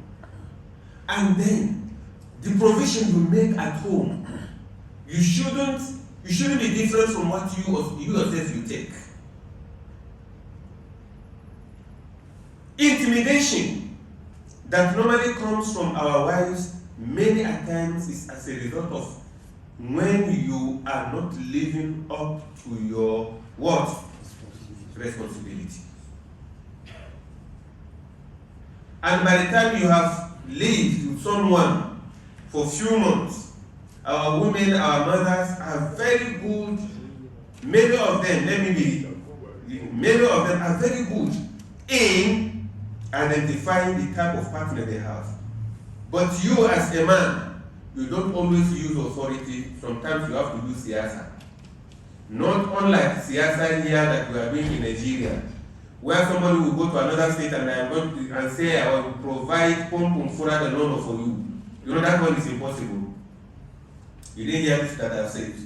You have to be diplomatic and then use siyasa. But unlike the siyasa we are seeing in Nigeria today, our mothers are very good in understanding. Sit her down. You see, this. Sometimes they will say, I don't hear. Between you and your Lord, you have said your own. If you are very sincere, inshallah, Allah is going to control her own mind to understand with you. Wallahu a'lam. Jazakumullah khair. Number 3, Assalamu alaikum. Is there zakat for collecting rent per annum if it reaches the nisab of zakat? Yes.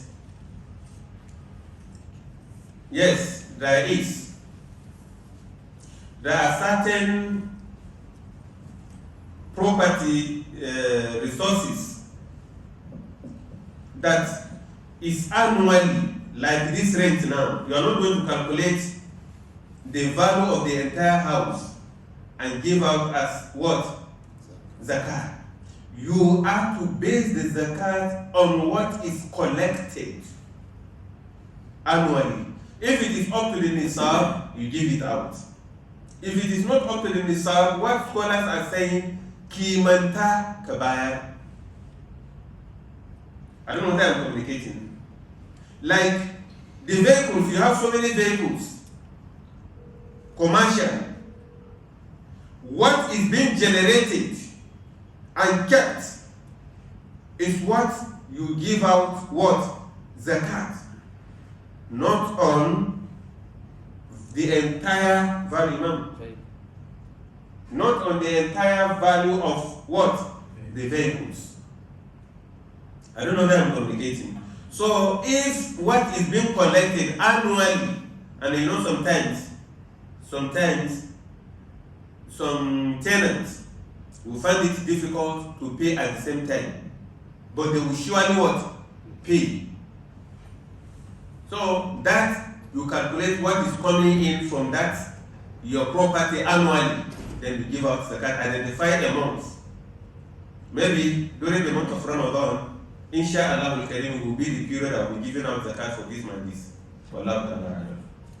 Naam. Jazakumullah khair. Assalamu alaikum, sir. Please, I want you to pray for our men, husbands that have 2, 3, 4 wives, to be very patient with the first one, because they don't know what level of patience he's condoling in living with the co-wives. Shukran. You know, the first wives, they are saying Sarotabo, and they are the one that have occupied a permanent seat. Their position is a permanent seat that no one comes to drag it. And then they are the leader of the family. And once they say you are the leader, it takes more to be a leader. As I call on myself, let me start by myself then. As I call on myself and on my dear brothers, that for those of us that have more than one, and even those that have one, because some ones are more expensive than four. Am I communicating, please? We should be patient with one another. The entire life is about patience. And whosoever says he has not benefited from the fruits of patience have not done much. If you say you have not benefited from the fruits of patience, you have not done much. For the first wife, you have been with her for years. She is the one that knows you first before any other person, or she is the one that you know first before any other person. No matter the situation, try to accommodate and tolerate her. And I also call on her as a leader to take that position of leadership and also be patient and understand. I used to wonder if somebody will come today and hijack the person I have been living with for the past 1 week, I should question also myself. I should what? Question myself. I've been living with this man. Whosoever is coming now might have never known him better than I. Then which means I should also checkmate my own what? My own self. I should assess my own attitude and actions. Women are easygoing. If you know the key to hijack women, we are easygoing. We can be treated like a child. I'm telling you, are we not easygoing? Are you sure? Sheikh, you asked, are you troublemakers? So, my sisters, they are wonderful, and my brothers are also wonderful. Patience is very important. Patience is very key. Let's understand with one another.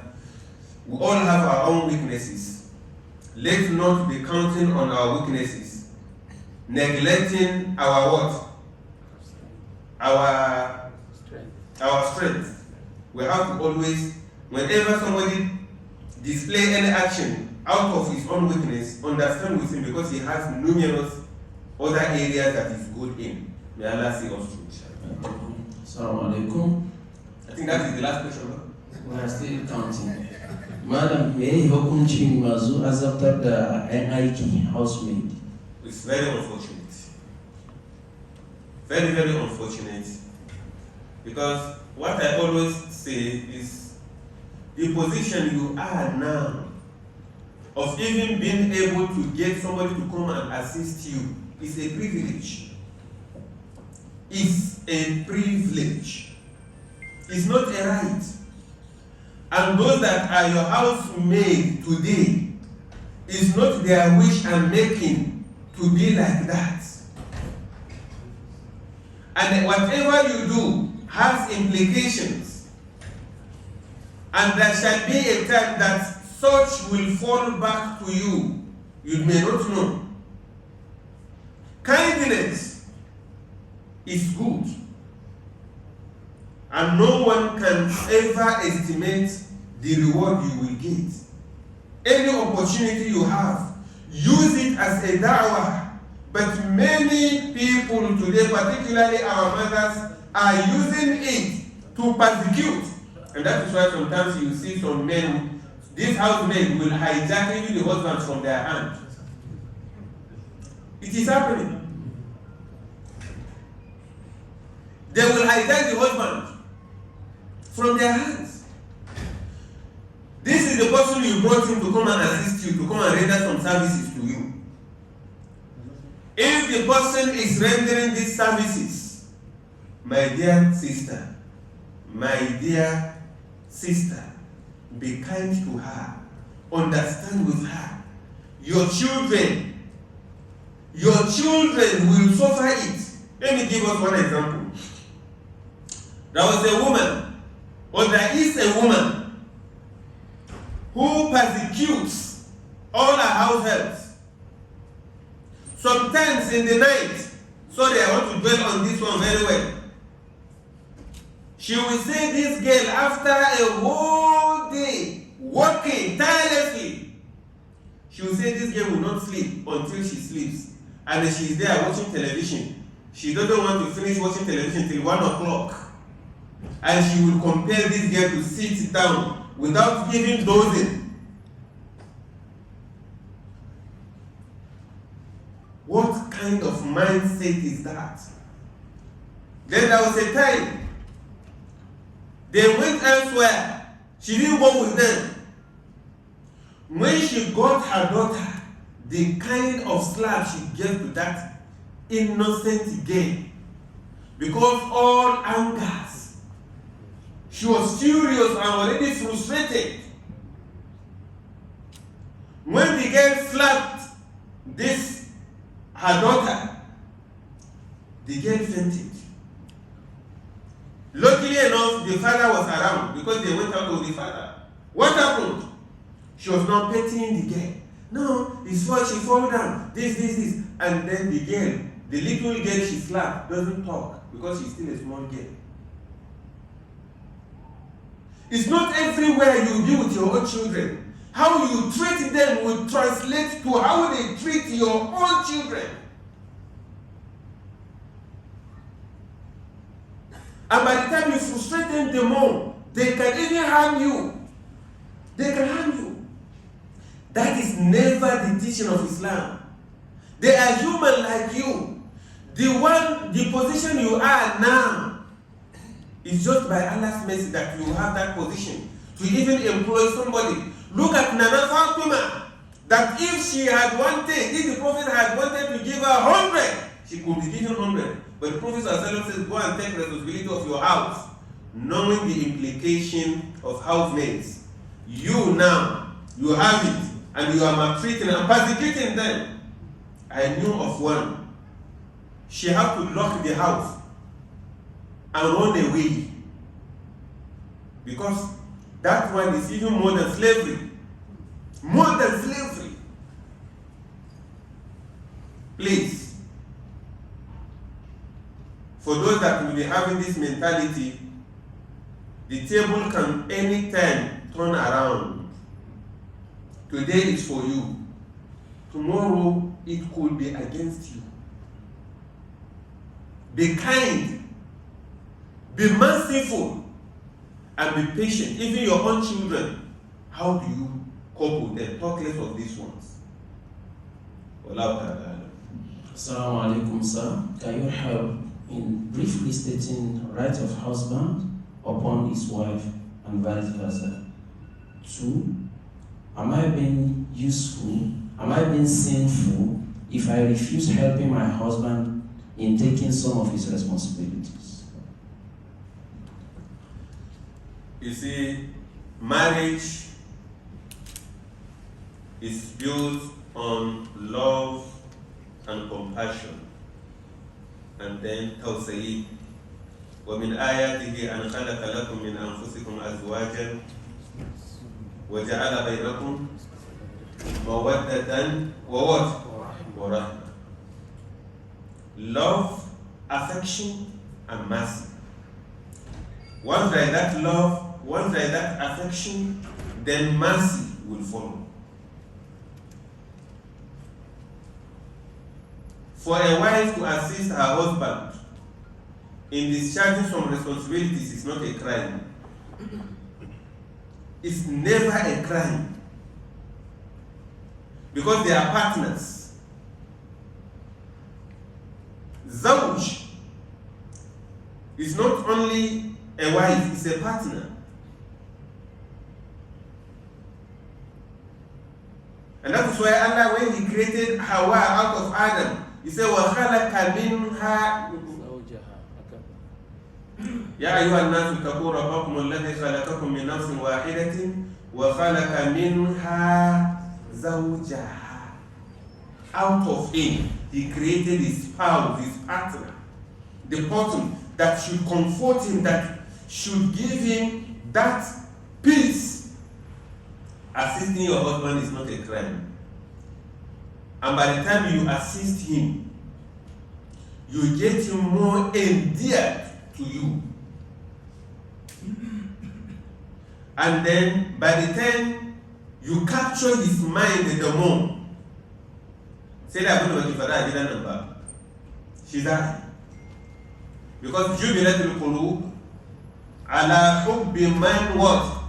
Ahsana ilayha. Allah has stationed, created our mind, our own mind, in loving those that are kind to it. You love the person that is always kind to you. Some of our sisters, they will ask, but whatever may be the complaint of the man, it's not my responsibility, it's your responsibility. So even if they are going to eat without Maggie, and she can afford it, it's not my responsibility. No, we are partners in progress. Let's assist. But do you know you people's problem? By the time they continue to assist, you now delegate the entire responsibility to them. And then you now begin to think of what? Another wife. That is why they always feel shy not to render such services, not because they don't want to. But immediately by the time they assist in taking some responsibilities, the next they will hear, well, I don't want to marry her. But they insisted. Is that not the excuse we normally give? My sisters, I'm not giving you the link so that when they come to tell you this, you shouldn't say, no, I know. Or you say, my friend was going that, well, lie, you have been going insisting that I must marry her.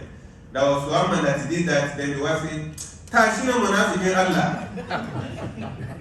Not knowing that even the day he went to the house, the wife was informed. Even the color of the cloth he wore, she was informed. And he now came down. Well, lie, that's the Ismail that says I'm supposed to go there.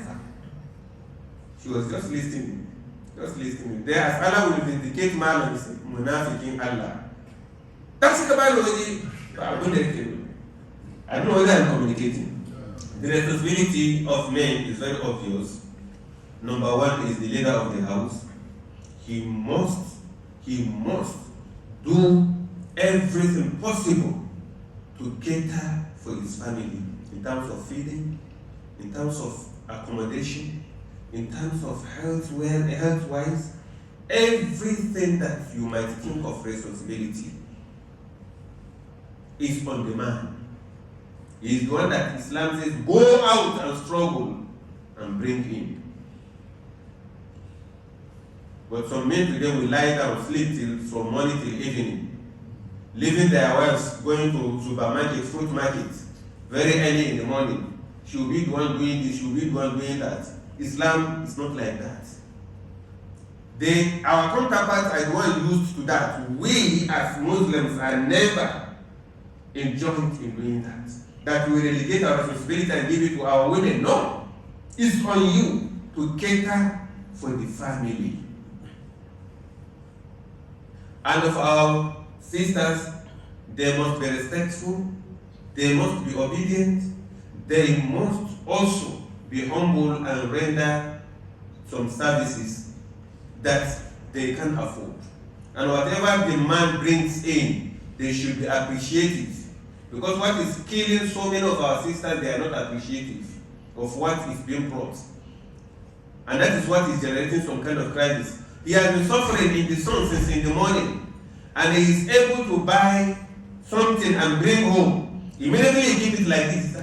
Oh, when the makaseo, well, like that, take kifi in the makaseo. Then the man will not even know from where to start thinking. After all the struggles, he was able to bring in the meat. And then at the end, instead of saying, I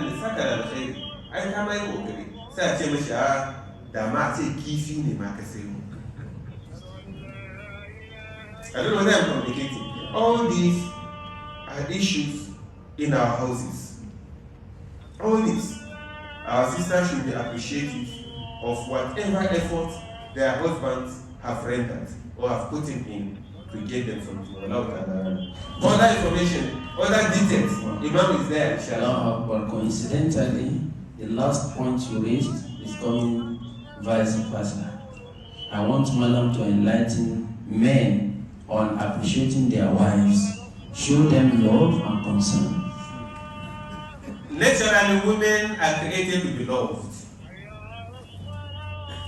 They are created to be loved. And whatever may be the age, wallahi, appreciate them and love them. Sometimes, wallahi, I like it. By the time she do and put on one cloth, if she pass by, just call her. Mama, baby, come. As she's taking that step, just whisper into her ears, I love you. You didn't hear what I said? You didn't hear what I said? Just whisper into her ears, I love you. Hey! That is how she will say, yeah, today in this house, then you will see even the steps she will take, leaving your place now will be different from how with the steps she takes in coming back. Whatever may be the age, they are created to be loved and appreciated.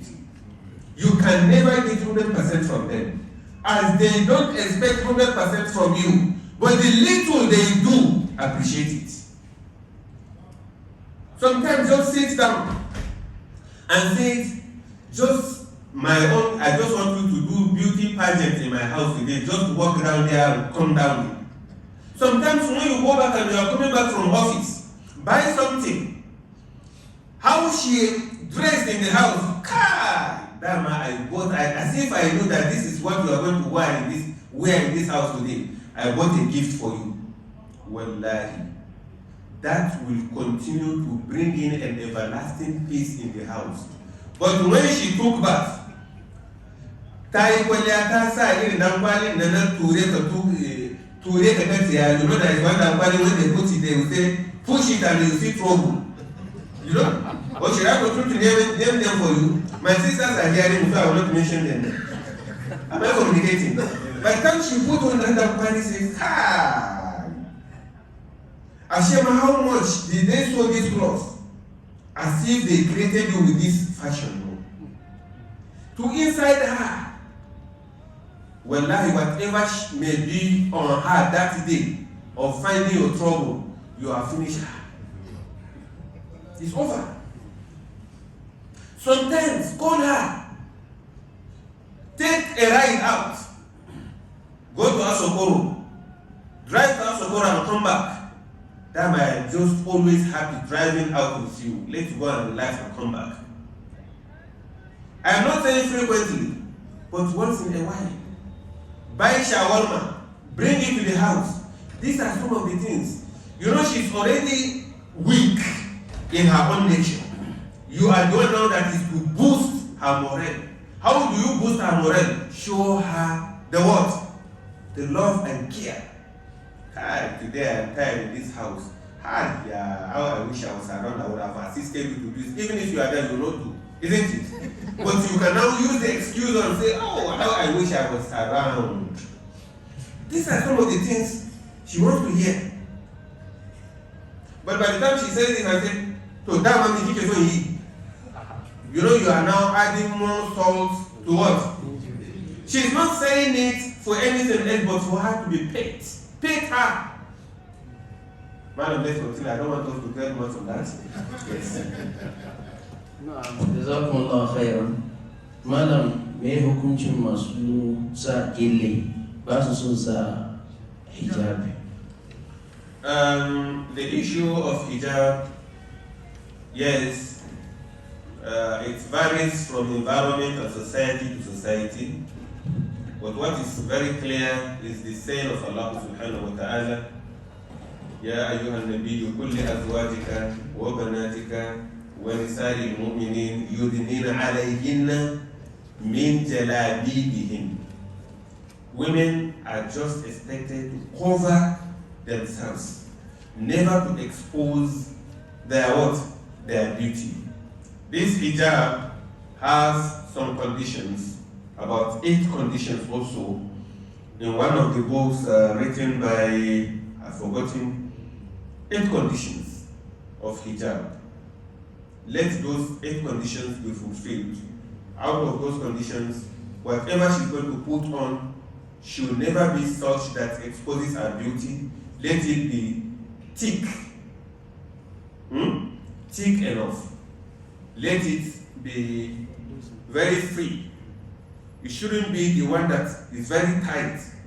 And let it never be for fancy that will attract the attention of everybody. Because as I said, women are created to be loved. So whatever they put on brings out their beauty. So let it not be that will carry the attention of other men outside. And then that goes to tell you even the color should matter. So again, if it is very thick and have covered her entire body, cannot be condemned in entirety, but having hijab which covers everything down is better. Wallahu ta'ala. The last one, wait on. Maybe we'll leave the other ones for you to answer. Inshallah, we'll get it. We just take a few more, then others will suspend them, inshallah.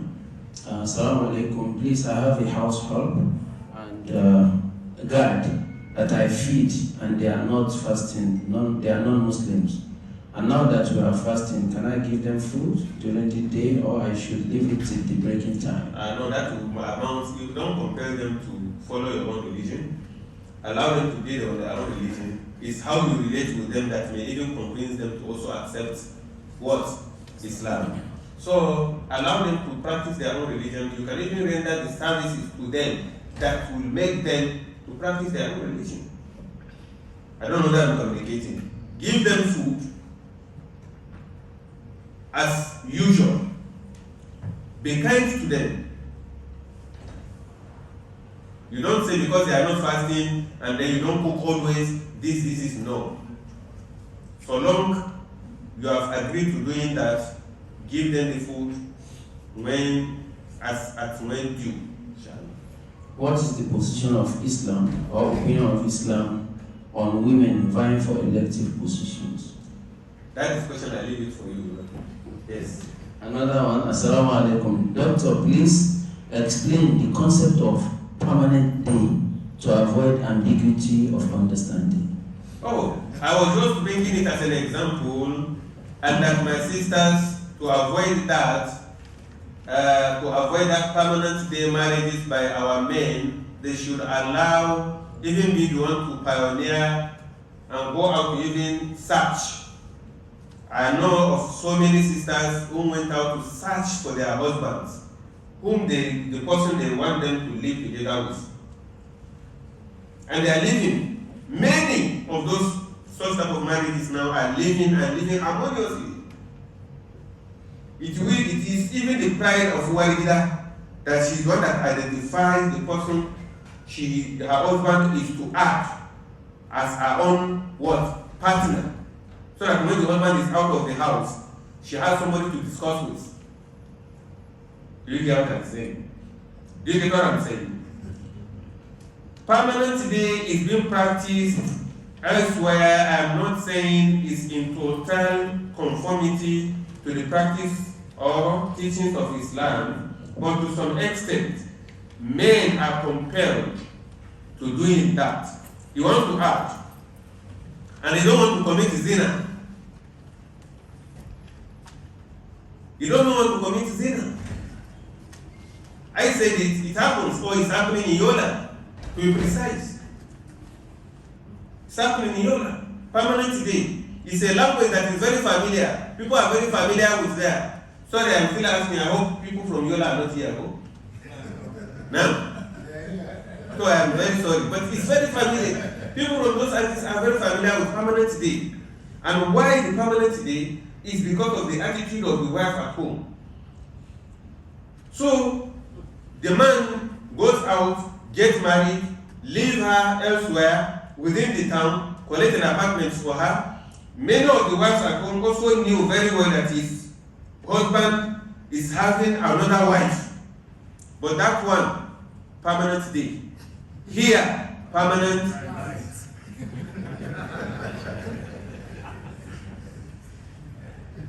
For Islam, how it should be that the nights are distributed.